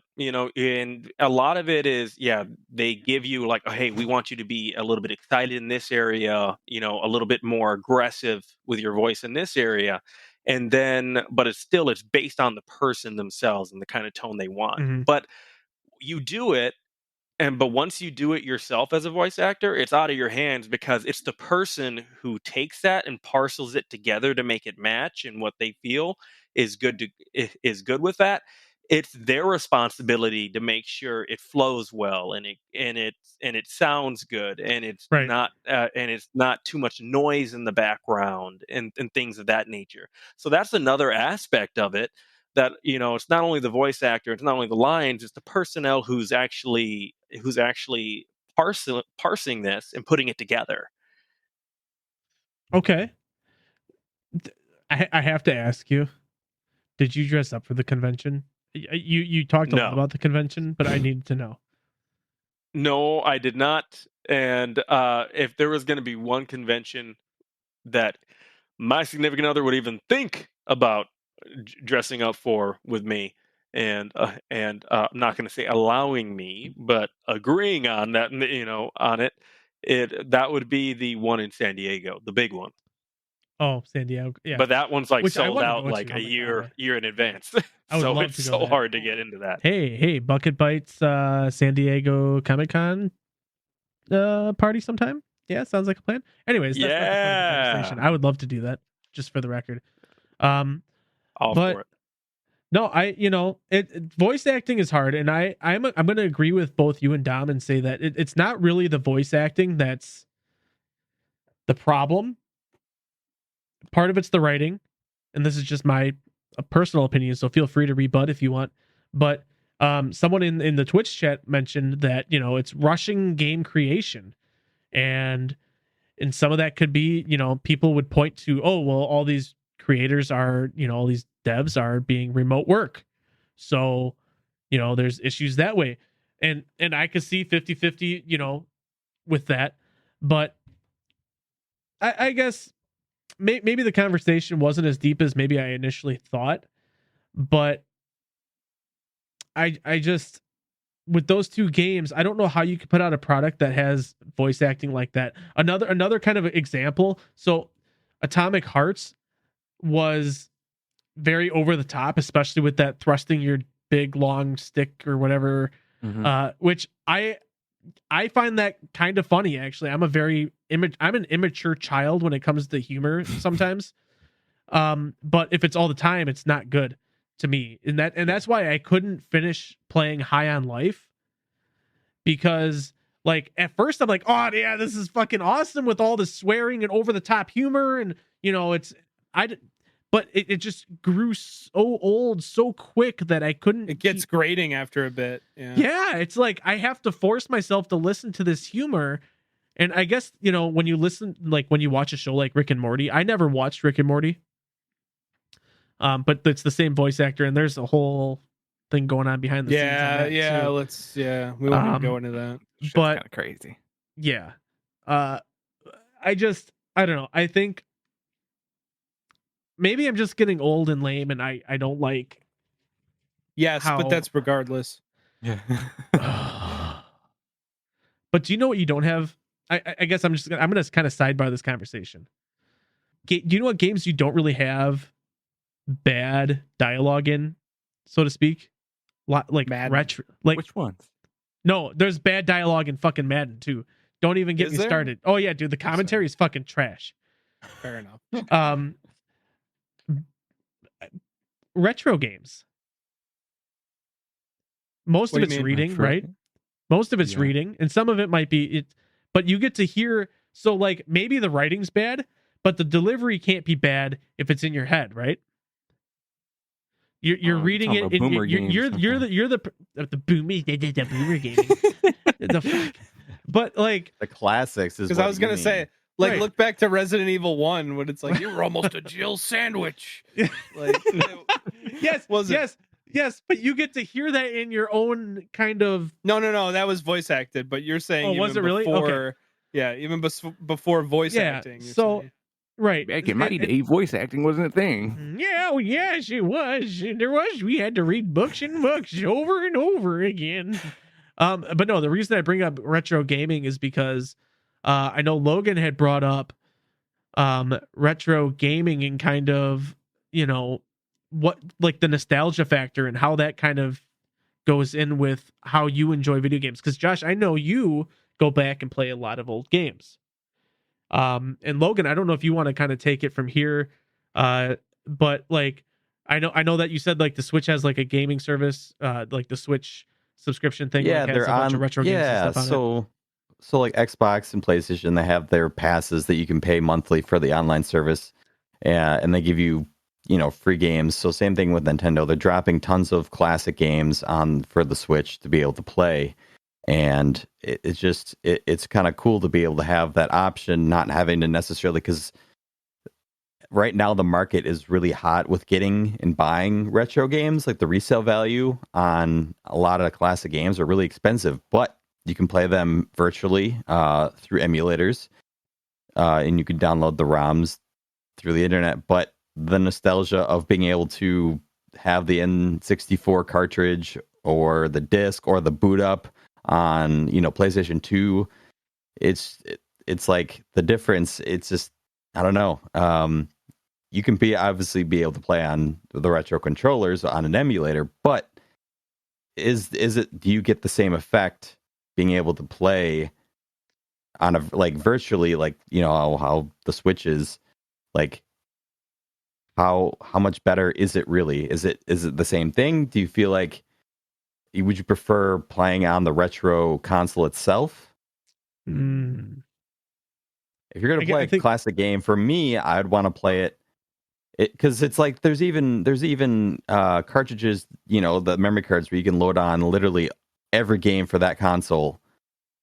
Yeah, it kind of ruins it a little bit. You just have this unlimited library. It's cool, but for me, it's just like I would want to have the physical disc, the nostalgia of being able to swap the discs out and whatnot. I don't know. I think but that's from experiencing it, right? From when we were kids and growing up with that, right? Going from all the way back to, Sega, Nintendo, Atari, Nintendo 64, PlayStation 1, and then the original Xbox, right? And retro you're gaming on looking the at original Xbox. I know. Fucking making That me is feel retro. old, man. It's retro, Dude, and Xbox 360 is retro at this point. No, it's not. Oh no. Ooh, that's No, so. But we've but hit you're we've hit looking like at the what, like evolution. almost 4 generations since. Yeah. Yeah, you're looking at the evolution, but as and we understand, you weren't there for some of these, but for personnel that actually played and experienced or saw all of these, like I know my brother, you know my older brother, 15 years, 13 years older than me, has had every single one. Had every single one. Now, was I able to play those things? No. I could watch outside the door. But but the nostalgia, like some of them, I was able to play. And but the nostalgia of that, again, it's just a reminder, kind of like how far things have came. I mean, the graphics now compared to then, everything you're Well, able to do, the speed. I mean, it's night and day. But sometimes it's just good to go back to be like, it's just a good reminder, of like, right. for me. Well, I think, and it's interesting because Josh has like legit has a little fucking like I don't know. It's like, yeah, you know what I'm talking about. I forget what it was He's called, going but for it. He's you've diving got for like it. a little USB sized like Nintendo like Game Boy or something that you can play like Pokemon. Oh or yeah, that Zelda thing, or, dude. I've got a I collection said of Zelda, all of these things. by the way. So this guy right here is a Mister. I don't know if anybody's ever heard of him. Mister. No. What is so that? so this thing, it's a FPGA, and this is what I've been getting into recently. Fuck Pro Golfers Association. Exactly. That was So quick. Good shit. so yeah, fuck Tiger, fuck Mickelson or whatever his name is. Fuck them all. No. This is it's a fully programmable gate array. So what this Gatorade? is it's a Gatorade. Gate array or Gatorade? It's a machine that fully 100% accurately emulates old consoles. So like up to PlayStation 1. So wow. I can plug this into a TV and it is like having a NES, Super NES, Genesis, 32X, Sega CD, like everything up to PlayStation. Really? It is like having the exact same hardware because in software it emulates but to a like 1-to-1 accuracy level. Okay. So Wow. I've always been an emulation head. Like I love software emulation. I have tons of devices, like handheld ones. Like you saw the little tiny one that's like this big, which I have That's what she somewhere said. around here. Who knows where it is? But I love emulation. I love software emulating consoles. And then I recently got into, like Logan was saying, those like cartridges that you can plug into the old consoles and just run any game. So I have one Right. for N64, one for Genesis, one for Super Nintendo. I hacked my PS2 so I could do it on there too. And hacker. there is something to be said about playing on the original hardware. Like that's super cool. But the problem is like I gotta have all these consoles hooked up and like that's inconvenient. So the Mister's really cool because it's one device that is basically Sure. all of the other devices in one to a hardware accurate level. Right. So well, and that's Does that's it kind of the work cool thing. HDMI or is it So the AVI yes. cables? Yeah, so there's HDMI or it has a VGA out that you can then convert to like composite or component or sweet. whatever. So it's analog or digital out, and you can literally plug in just any USB controller and it works just fine. So And you can you get don't adapters have to worry about for getting all a of the scratch original on ones. your disc or anything, or blowing out the cartridge to get the dust out of it. Yeah, Amen. right. That's what makes you battle hardened, man. But that's why like on April 1st we're going to the Midwest Gaming Classic here in Milwaukee. At least I'm pretty sure most of us here locally are. And by most of us, there's only 3 of us here, but I'm pretty sure all 3 of us were going to be going.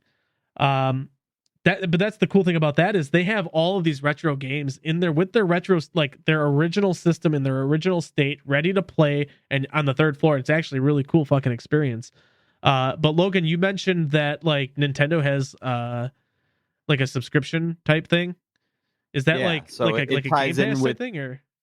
Yeah, so they have to be able to play online. Let's say you want to play online versus other people on Smash Bros or Mario Kart. You have to have the online subscription to be able to play with people online. So it gives you Okay. that ability to play these classic games in their library on the Switch or Switch Just with Lite. the standard, like with the online Yeah, with- subscription type thing. Yeah, With the Nintendo standard. Switch Online. Correct. Okay, so that's actually pretty cool because I know they had kind of something similar when I first bought my Switch many years ago.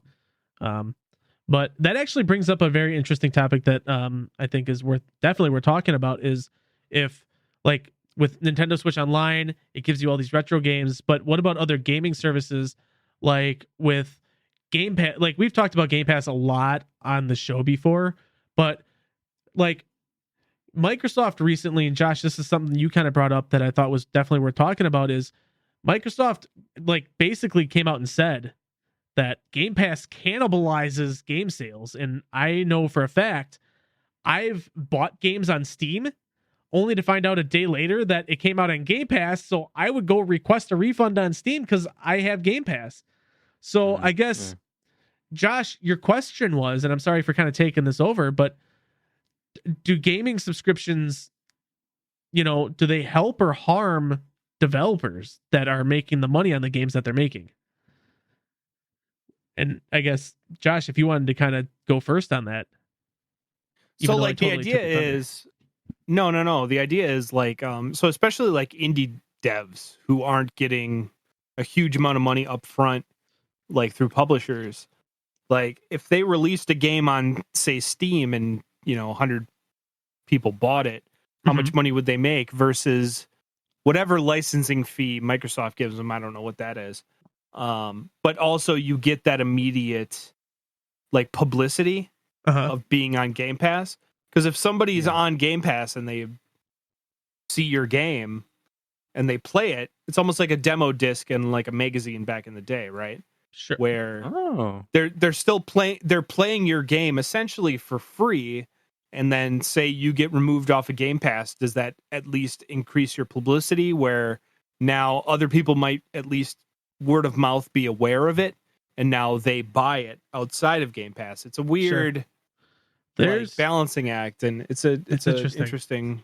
Yeah. It feels like kind of like eye for an eye, but not as extreme. Sure. Yeah, That's how I see it.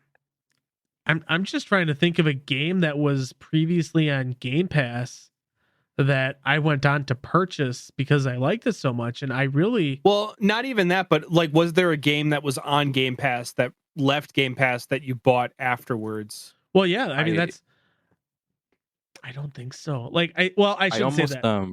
Go ahead, Dom.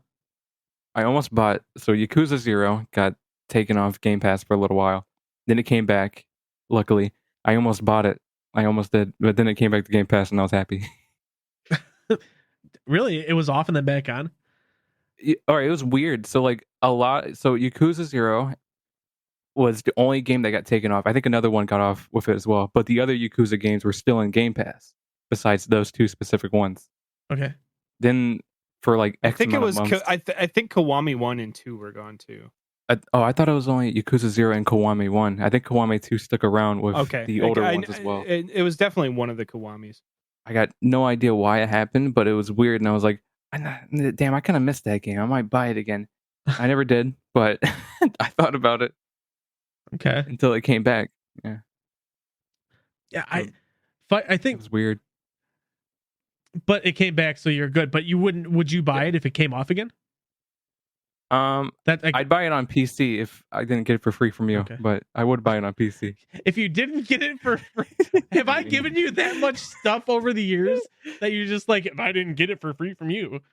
That's you have got a lot of shit from me. Might as well be a part of the family now, so you might as well adopt him.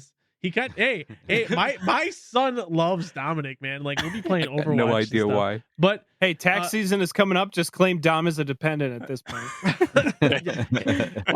well, that's a whole thing I wanted to talk about too, but I'm not. But there's only back to the topic at hand. I think I've only purchased one game that left Game Pass, and it was Firewatch. Because it was a game that I like. Dom, I think you kind of helped recommend that game to me as well, and I liked it so much I wanted my wife to play it. So I'm like, well, it's not on Game Pass anymore, so I got to buy it so you can play it. And I want you to be depressed. It's not that depressing though. It's. I mean, yeah, but I had the same experience. I don't want to spoil much, but I had the same experience with Firewatch as I had with the movie Up. Okay. Where I literally had to stop playing it because I just like the intro got me so depressed. I'm like, I'm not fucking playing this. Yeah, like, this is so depressing. Oh my! I never played Firewatch like past. I'm sure that people who have played Firewatch that are listening to me know what point I'm talking about. Yeah. I stopped playing. I'm like, no. I'm like, this is horribly sad. And I'm okay. I have not played it, but I do not want to play it anymore from that description. That sounds depressing. That sounds like a depressing life. It's worth playing. I don't care what you say. Did you see Up? Did you see Up, Reyes? Yes. So you know the intro of Up where you know, that is the exact same feeling I had in the beginning of Firewatch. So and the ending was weird. It was open-ended to some degree. And I don't know. Yeah. It just, they didn't do a continuation. But the thing was, it was a really pretty game. And I had an interesting story. It kept you intrigued Oh yeah. through the entire game to that one specific point where I'm assuming you stopped, but it was an interesting game, and that's the thing about indie games is they don't have happily ever afters always. They're very unique in how they end stuff with their games, but I don't know. Yeah. I think And just and to I'm not tie all even- back together, I think because this all kind of started with the whole Game Pass thing, was I think it's good. It's good for the consumer, but not necessarily good for developers. But why not? Because it could potentially hurt their sales if they just get a small commission base versus actually buying the games outright. And then it's almost like they need to churn and burn games to get the same profit margin potentially as if they were people buying the individual games or hard copies. This whole virtual, like not virtual, but digital age that we're in, because people had to buy hard copies before. Cartridges, remember blowing in the retro game? It kind of all ties back to this whole digital age that people can just download games. People have 3 terabytes, 4 terabytes of storage. You know, they can store that stuff, and it's just how many people have, like on my Xbox, I have tons of games that are just for free through the Game Pass, whatever. I'm like, I'll download it. Like, yeah. But it's like, is that really benefiting the developers? But No. here's a counterpoint. They're is those games that you downloaded because you're like, oh, this is available. Like I'll download it. So if you do wind up like on a weekend, just like, oh, I downloaded this one, I'll play it. Because there was one game that I played. It was called The Forgotten City. That was just on Game Pass, and I was just like, I'm gonna randomly check this out. It wound up being my favorite game of that year. I've bought it several times since just because I wanted it on other consoles because I loved it that much. So like that's the example I always go to where it's like, so is like these are probably games that you might have not have bought anyway, but you're still playing them. So it's like that classic we're paying you an exposure argument. Yeah. Where And there's different things they do in the games too now. You know, if you think about it, like in retro games in the past, you know, it wasn't too much, you know, back there where you had in the game, you know, you could use your own money to buy things in the game to advance, you know, or to assist you in advancing. Whereas now you can, and so you got to think a caveat to that. And some of these free games, you know, there are different things you can purchase, Yeah, you that's know, true. to DLC actually is advance too. And so which actually that does go back partially to the developers as well, you know. So they make it free, yes, for visibility purposes, and they may be taking some loss from that, but the more people who play and continually invest in it too, you know, they're going to be recouping that. So you have your pluses and minuses either way you go. There's a game company that does really well with Game Pass, and despite being like a really shit corporation, but 2K does really well balancing like off market and then on Game Pass, because they'll put out a game and they'll wait like X amount of months, then they'll finally put their game on Game Pass, and that's going to add more people going into it and buying their cosmetic shit or like things to that's a help good them in point. the game. Yeah. It's like the first taste is free type deal. Yeah. Which is fine to a degree, but it's not a okay. sustainable. I don't think that's a sustainable kind of like way to have your game put onto Game Pass, or it's not sustainable for Game Pass to keep people interested in having their service if all you're having is these, you know, short kind of free weekend type things. If you want to put it, But that is way. it though? Because again though, like I wouldn't have ever played Forgotten City, most likely. But Right. then randomly I did, and I bought it twice since. Yeah, It's like a sample tasting. You know, you Exactly. don't know if you're going to like it, but if you sample something and you're like, man, this is delicious. You know, I of course I want more of this. Whereas, oh no, I can't taste it. There's just a price tag on it, you know, and a description. You're like, I could pass it up. Right. You know, it's a lot of the time that sample that's the hook, which Sure. reels you in and keeps you coming back for more. or even makes you check out their other games. You know, like That's if, true. if Yes. one developer has a game on Game Pass and you're like, this is cool, and I beat it. What else do they have out there? And then you go and check out their past or future Oh, didn't that games. happen to Right. like? I don't think it happened to, but I feel like Hollow Knight, that game company, kind of bounced off of Game Pass a little bit. Okay. Or is that popular before Game Pass? No, that was popular before beforehand. Game Pass. For Oh, okay, sure. my bad. Yeah. Oopsie. No. You're good. I think a good example of kind of like what you guys are saying with finding a game, like a game I wouldn't have played or bought on my own. And I'm going to transition to our monthly segment is Game of the Month. So the Game of the Month this month is a game that I initially found on Game Pass, and I guess I'm gonna read kind of the synopsis of the game from the page itself from the actual like devs. So basically, this Game of the Month that I'm gonna have is called Signalis or Signalis. Well, explain what Game of the Month is. Okay, so Game of the Month, basically, it's a segment where we're going to say a game. It's kind of like a book club almost, where we choose a game, and I would love for everybody in here to play it if they could. Obviously, I know it's not as easy, or everyone out there, but I would love to hear people go out and try the Game of the Month, play it, and then in a month, we're going to kind of come back, and we're going to give our kind of like small review of the game, and you know, just kind of what our thoughts were and kind of go from there. That's kind of the basic idea of the Game of the Month. And I think this idea might kind of progress differently in the future, but for now, this is how I kind of want to go about it. So, the Game of the Month that I really wanted to bring to everyone's attention this month it's a game called Signalis. It came out a little while ago. It's actually on Game Pass, and it's a game that I would not have tried had it not been on Game Pass. And so basically from the devs, Signalis is a classic survival horror experience set in a dystopian future where humanity has uncovered a dark secret.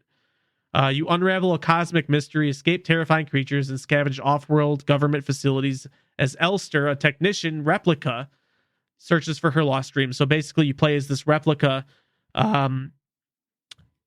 which is kind of like a robot clone type thing. I without getting into too much detail because I don't really remember it. I didn't finish the game.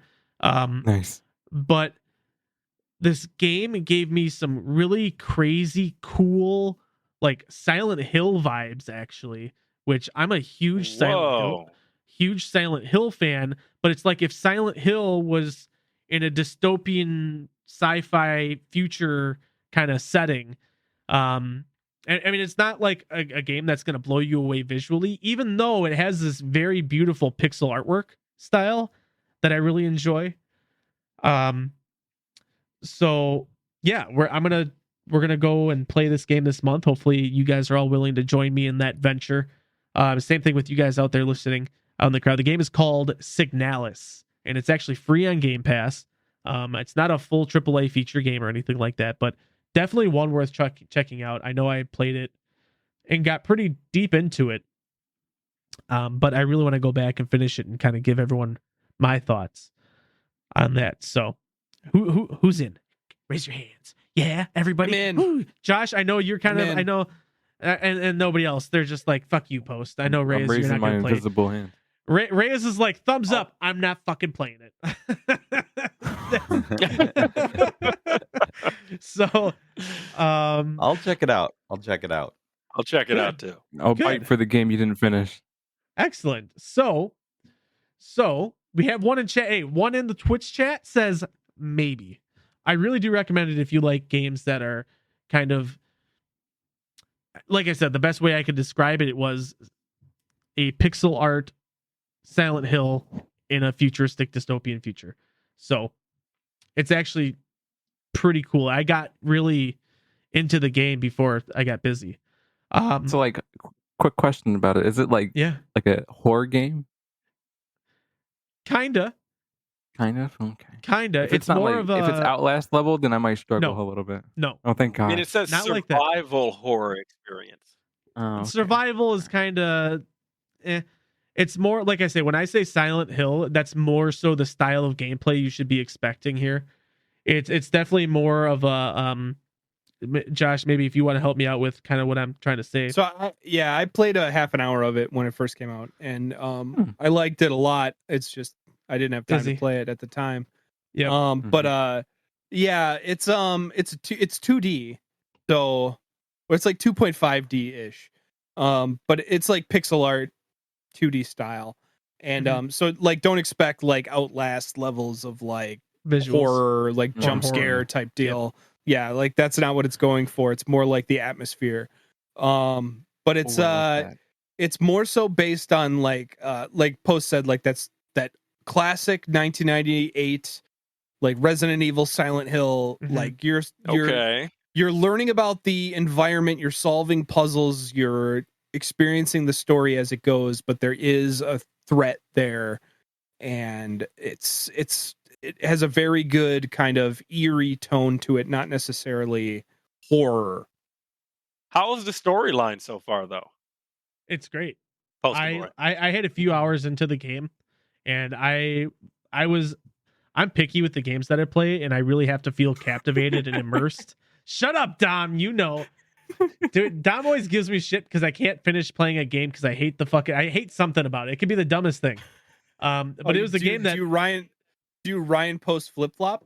I do, because I'll start liking the game. It's not as bad as the Picard flip flop, but there'll be something. It could be something totally mundane, stupid, something stupid that no one else There gives could a be shit like about. a little pixel that looks wrong, and Post is like, "Fuck this, I'm gone."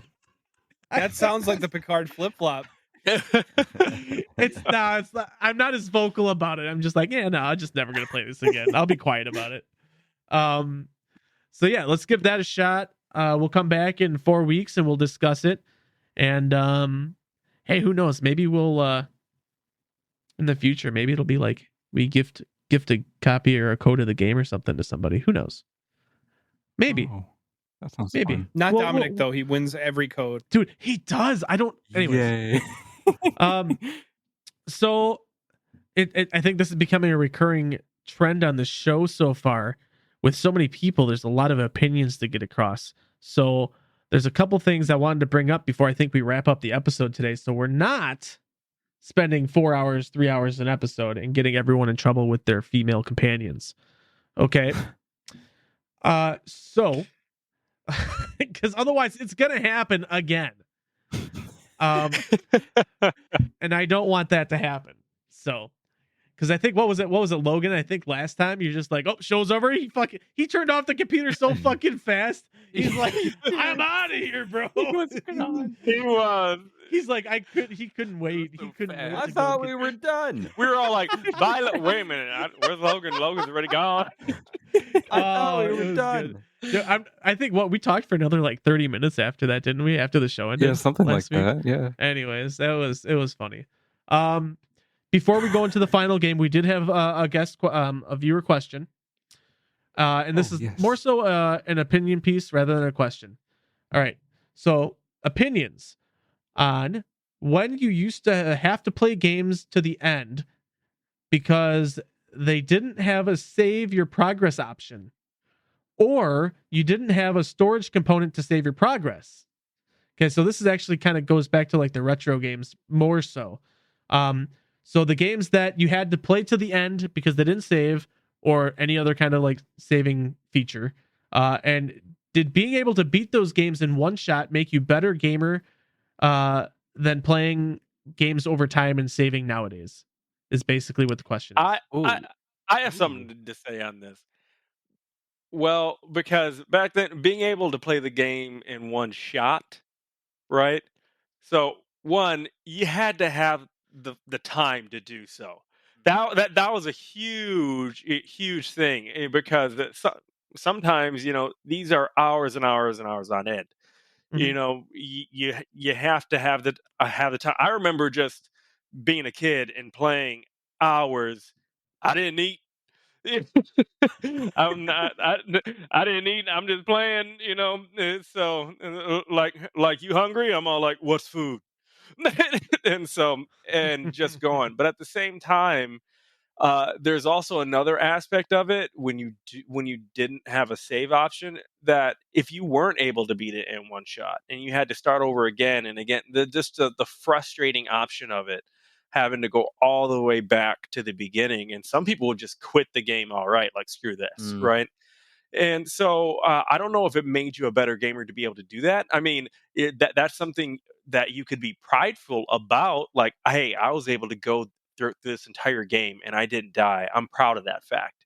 So, and there's nothing wrong with being proud of that fact. But stating I'm a better gamer than other people though because of that, I that's kind of Well, I don't think that's kind that's of the a hard question. sell for me. I think the question is, do you Well- think that being able to do that made you a better gamer Oh, nowadays? sure. Yeah, that's Like, yeah, no, I'm sure. Okay. I think So- it definitely made you slow down your gameplay and not just going in like you have God mode. So it made you kind of like slow down and take in the game more. But Be more tactical. yes, correct. And I think the answer for me is yes, because just running out guns blazing, that for a metaphor, or a figure of speech, but I think it did. Just because you have as they would call a gamer IQ to understand not just to run out because you could die and then you have to start over, So So so as a young fella like me, I got the ass end of this. My hard drive getting too large, but to save the game, right? I think there's only one game I had that had that issue, and honestly, I play that game so much that I don't think it made me a better gamer because I always try to rush through games now because it's like fuck, I can't save if I don't play again. Everything's gone, so I just kept through the game. Okay. So I don't think that made me appreciate games as much as I do now. Understanding the question now a little bit better, I will change. Did it help make you a better gamer, or are you a better gamer? To be able to do that. But did it help make you that? Did it help you grow and evolve and appreciate the game better? I think I agree with Logan a little bit. Because being more in a tactical mindset, being able to, okay, I need to now not just rush through it, I need to assess the situation.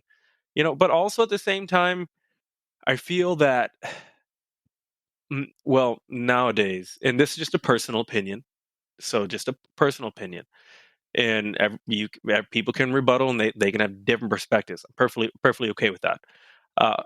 Just a lot of the time there's so much in a game now that people don't take the time to really enjoy all of it, really explore all of it. They're just like, okay, what's the next part of the storyline? And you just go and oh, I'm at 48 deaths now, or something like that. And I did it's that with so many. and it's so, and to me, I'm like, there's thinking not only from developers but as a consumer, just playing it. It's nice to explore these worlds and see things you never found out about and be tactful and learn and just take your time. So I think, in that aspect of appreciating the game, a little bit more and help you develop more as a gamer and you're learning it more instead of just trying to rush through it, the aspects. I think Right. yes in that way. I think I started to learn that this might be a little off, but I started to learn appreciating a game more when it came down to like Red Dead Redemption 2. Because I remember finishing that game and not feeling like a thing. Go like, oh, you died, whatever, blah blah blah blah. Damn not sure who fucking died. spoilers, bro. Not sure who died. Not sure who died. But it was like Everybody I didn't dies. feel it. I didn't feel like connected to it at all. It was like fuck it. And I just continued on with my day. big game I think of is any battle royale game because you can go in guns blazing and then just try to get as many kills as you can and die, rinse and repeat, and you got to start over. I remember OG Fortnite, it was like you want to be tactical, you want to like harvest the different materials to be able to build and not just go for kills, drop in the hot zone, you know what I mean? So you're making your gameplay last longer in that game instead of just dropping into a hot spot and just trying to kill as many people as you can. Like I think Tilted Towers was a really big area.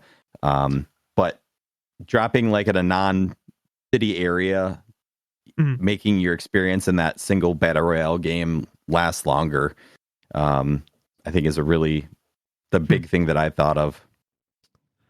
Okay. If I had to voice my opinion, I didn't have to play games back when you couldn't save. I never had like an old Nintendo. I never had any of those. The only time I think I had a game system where I couldn't like save my progress was when I first got a PlayStation 2 and I didn't have a memory card, and I was playing through NFL Game Day, and I tried my best to get through an entire fucking season of that, and I would leave my console on overnight. It's just funny the stupid things you do. So I don't know, Josh, do you really have any? I'm the same. Like most of the games I played as a kid, like even when I was on like Super NES and stuff like that, like they at least had password systems. Oh sure. So, like, Oh yeah. I had notebooks of like passwords written down. But oh like, man. Man, I so, remember like, wow. Yeah. So it wasn't like I don't know. It wasn't like you lost all of your progress, but there was a certain amount of like, oh shit, I died, and now I have to start like the whole stage over or whatever. Like, Yeah. it does make you learn the mechanics of one game, and to I think Reyes's point, like you had so much more time then, where it's like, all right, I have one video game and I have no school because it's summer vacation or whatever. So Right. literally, I'm just gonna dump like a month into this one video game, and like, yeah, you know it like the back of your hand by Right. the end of it. But I don't think that made me a better gamer, especially if you've watched me play anything within the past 10 years of my life. Especially roguelikes. Dude, anything. Roguelites are very much kind of like that because they don't save. Yeah, that's a good point. Yeah, that actually is a great like what's the word I'm Parallel. looking for? Like, yeah, parallel is a good word. To like that old school mindset of video games where, yeah, roguelikes, if you die, you got to start over, and the only thing you gain is the knowledge that you learned from your last run. Like you don't start with any power-ups you had, but maybe you understand the mechanics a little more. Right. So yeah, that's actually that's a very good point. Like roguelikes are the analogous And you hate game them. type. I hate them. I just know you Whoever hate 'em. knew Poster Boy could be eloquent with his words. Yeah, Never he saw that figured it coming. out. I had to figure out a way to make up for that fucking disaster we just had a moment ago. What are you talking about? I didn't hear anything. What are you on about?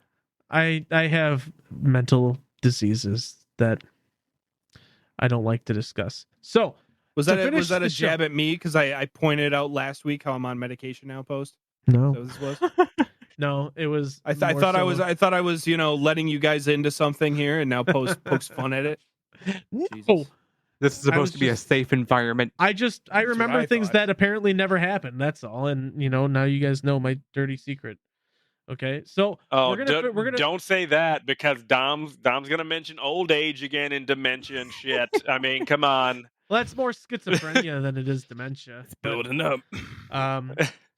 So let's end today's episode of Bucket Bites on a really fun note with a game that I really love playing. It's a game called Review Bytes. Josh has played this before. And I think you guys are also really going to love this game as well.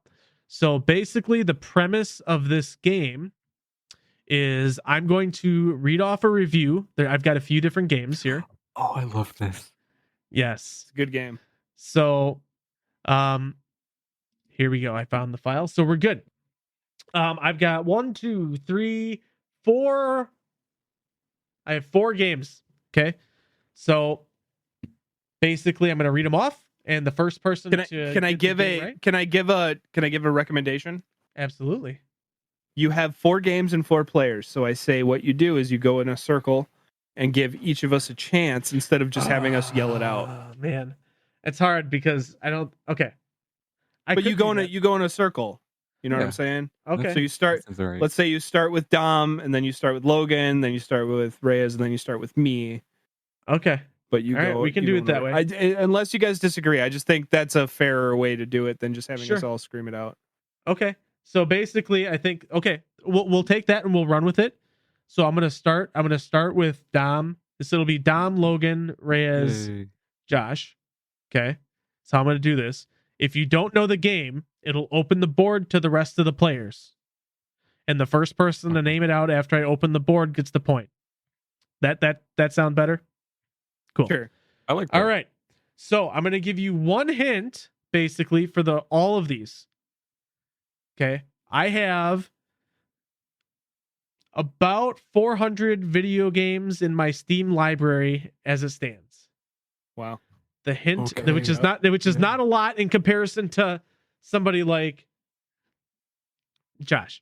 The hint is these are all games in my Steam library. Okay. Okay. All right, Dom. So you're the first one. Real quick. Yeah, here we go. That's okay because you're gonna have to open up all the games and all the stores and all the reviews. So have fun with that, Josh. All right, Josh. no. Dom, here we go. You're gonna get 2 different reviews. So if you don't get the first one, basically if you get it on the first review, you get 2 points. If you get it on the second review, you get 1 point. If it opens the floor, the person that wins it gets 1 point. Okay. Review number 1 comes from username Eggdog Gaming, and their review is: I love trucks and women and gamey meat and God and America and guns and Bible and beef and muscles and cuddling in cute skirts and thigh highs with the boys. Fuck. Can you repeat that? All right. I don't. Damn, bro. That's way too vague. I'm gonna go for like something stupid and say like trucking simulator. Don't. Oh. Okay. Next well, too rule. late. All right, Next that's rule something. is if you guess the game, you're done. Your turn's over. Oh. Well. Okay. I don't know about that. I think they should get All a right. shot, and then if they're wrong, they get the second review. Okay. Yeah. And then they get another shot. That feels a little better than just Yeah, like yeah, shutting yeah. me down. All right. The Yeah. rules that I wrote down was this was going to be open, and if you guess the wrong game, you're out for the round. So well, we're figuring it that's- out. We're figuring it out. we We're got winging this. it. All right. So your first guess was what? I said. Well, now I'm rethinking it. No, you already said it, Dom. I didn't hear what you said. Yeah. I didn't hear what you said. I'm gonna stick true. I said trucking simulator. Euro truck simulator or something like that. And that's incorrect. Oh, why'd you make that Ooh. face? Yeah, it looked like it was going to judges. No, Mm-hmm. it was not. Maybe I'm here just to throw you all off your game. All right. Review number 2 comes from username Strider. And their review was: loved the strip club, 10 out of 10, very good. Got to see boobies for the first time. I loved it when me and my friends met up after year 3 school and we saw naked people. It was so fun. You know, that sounds like GTA 5. And that's correct. Dominating Yay! for 1 point. 1 point. All right. I like this. All right. Wow, the first review makes more sense now. Doesn't I it? was about to say the strip club. I was like, that sounds like a GTA experience. I went through anyways. All right. Next game is going to be Logan guessing. Review number 1 comes from username Gooses on Steam. And the review is: hit tree with axe, tree hit me back. 10 out of 10.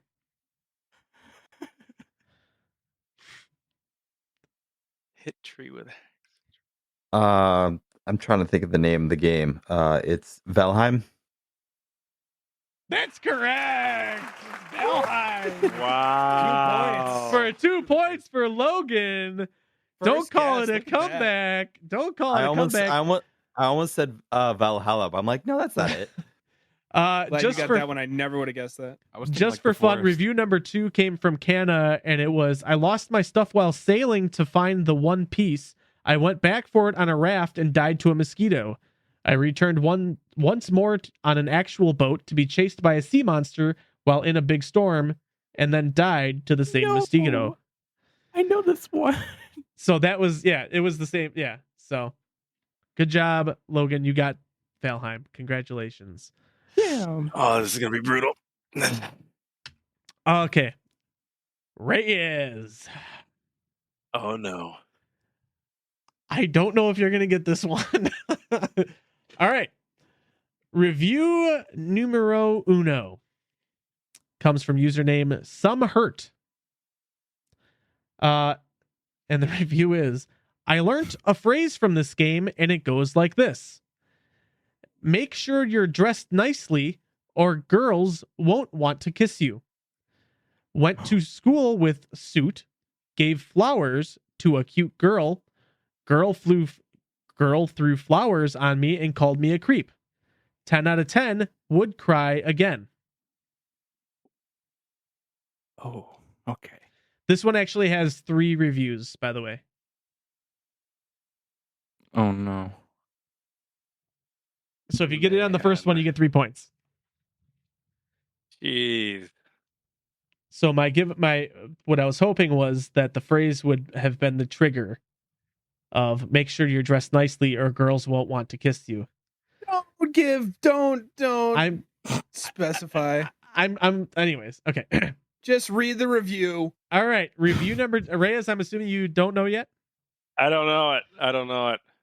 All right. Review number 2 is simply, I like to bully the kids on there. 10 out of 10 game. Oh. No. Is it The Sims? It is not. One last chance. Review number 3 from Daxter M89. His review is, kicked a midget, gave an 8-foot football player a swirly, made a fat kid piss himself. What? Shot a Christmas elf in the balls with a metal slingshot. Threw a rotten egg at Santa. Ran over a young child with a go-kart and beat down a cheerleader with a baseball bat. Wait. And don't shout out the answer. If Reyes does not get it, I will open the floor. I mean, it sounds like another Grand Theft Auto game. I don't know. So who's it open to? It's open, I guess. It's not open yet. You don't have a guess? I said it sounds like another Grand Theft Auto game, but I don't know. I don't know what it is. You don't have a guess? I guessed Grand Theft Auto game. Which, but if you have to, I mean, there's 5 of them, or actually there's more than that. But you'd have to name the game. Or you could just say you pass. Game. Pass. The floor is not open yet. Who thinks they know? Raise your hand. I think I know. I can't raise my hand. That's true. He's verbally raising his hand. I can't raise my hand. All right. I will open the floor in 3, 2, 1. Now. Bully. That sounds like Postal. It's bully. Oh. So that a makes point sense. to Josh. It threw me off when it said I like to bully the kids. I was like, he wouldn't pick a review that I've never had even name heard of the game. No, Bully, so. but I thought it was vague enough. It was vague Dude, enough. That sounded like Postal. All the batshit crazy shit happening. Yeah. I don't think I have Postal in my Steam library. Oh, all right. I might have to check that game out now. That looks like you were close because really it was good. made by Rockstar. You were very close. Rockstar you were very made Bully. close. Ah. All right, the last one. This is going to be for Josh. There's actually 3 reviews on this. So if you get it on the first one, you get 3 points. And these are all real reviews that I've pulled from Steam. Okay? For a potential 3 points from username Captain Noob. The review is, I want my friend Josh to get it.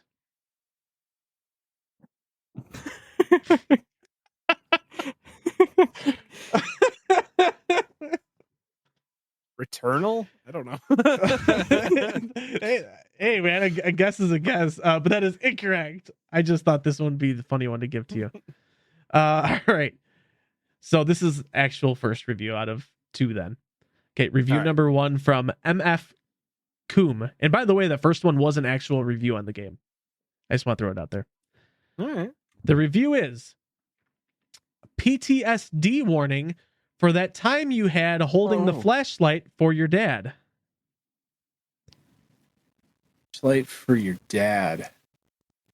Flashlight for your dad. PTSD warning for that time you had to hold the flashlight for your dad. Yep. I don't know. It's all right. Pass. Pass. And then on to the next one. All right. Yeah. Review number 2. This review comes from username Milkman. The review is simply, boy. Oh. God of War. That is correct. That was a gimme. Wow. That was Yeah, the last one was definitely a gimme. And then whoever that was, don't worry, I played it. Wait, what was the second review again? It was PTSD warning for that time you had to hold the flashlight for your dad because Kratos is always yelling at Atreus. I get it. It's super vague and kind of hard. So, anyways, awesome, cool. So do you guys want to know who won the game, or is this like whose line and the points don't matter? Points don't matter. Congratulations, the points don't matter. Welcome to Bucket Bites. Yay. Goodbye from Bucket Bites. I'm just kidding. No, I think that's all. So actually, do you guys want the standings from first to fourth? We all know who's in first place. We all know who's in first place. Yeah. Second place was actually Logan with 2.5 points. With 2.5 points, it's that 0.5 points that he got. And then Reyes and Dom were tied with 2 points at the bottom. So, congratulations, gentlemen. I don't know. This might have been rigged. No, it wasn't rigged. I think Josh just kind of dominated Sound Bites. So, yeah, he did. It was the title. The title belt got me. Yeah, man, he pulled it out. Gave me the advantage. Not physically though. So cool. You may have tied me, young blood, but you ain't passing me today. Wait your turn, old man. Wait your turn. So awesome, guys. You gotta keep score over the entire I'll keep this document. I have the document open. I'll keep it and we'll just go from there. Do you guys like the whole scorekeeping thing though? Should I do that for the future episodes? So if you're not there, that's actually motivation to stick around for the episodes. Maybe I'll have prizes at the end of the year for who has the most points. That would be fun. Make you want to come back on the show and hang out with your dear old papa post. So anyways, guys, I appreciate you. I appreciate you guys coming to hang out. We went long again, but yeah. I think we'll find a way to kind of get this kind of right in terms of timing. So I had a lot of fun with you guys though. We had a lot of really good conversations, especially that AI conversation was fantastic. That went a lot deeper and more in depth than I initially thought it was going to, but it was such a great conversation. Everyone had some great kind of input into that. So I guess with that, do you guys have anything else you wanted to bring up before we say goodbye to everybody? No. I don't got anything. Nope. Everyone's just tired. They're just like, I want to get off this fucking show. Yeah, subscribe to Suggestive Gaming.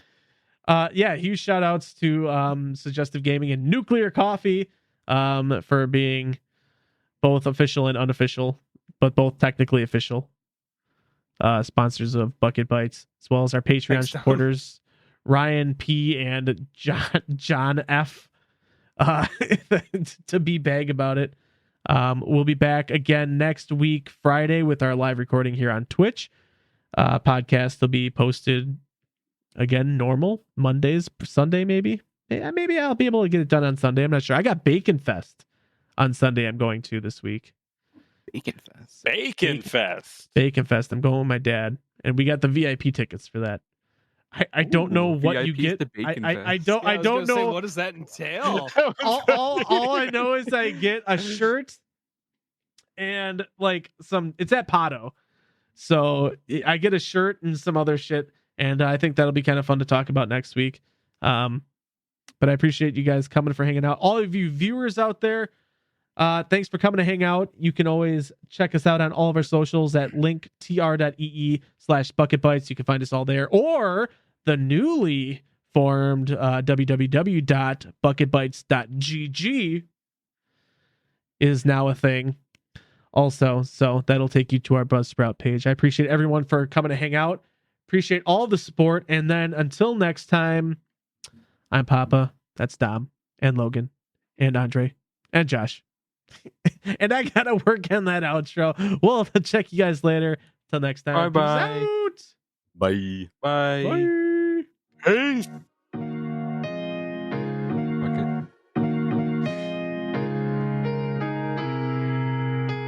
Bucket Bites is recorded in front of a live Twitch audience over at twitch.tv/bucketbytes. You can also find us on our link tree, linktr.ee/bucketbytes, where you can find all of our social medias and also some merchandise, and the newly founded www.bucketbytes.gg. It's where you can listen to all of our podcast episodes in your web browser. Stay tuned for a quick sneak peek at what's going to be given to our Patreon supporters for a little bit of extra content this week. We like to record before and after the episodes, so you can just kind of see what goes on before the shows. Thank you for listening. I'm Papa. Goodbye.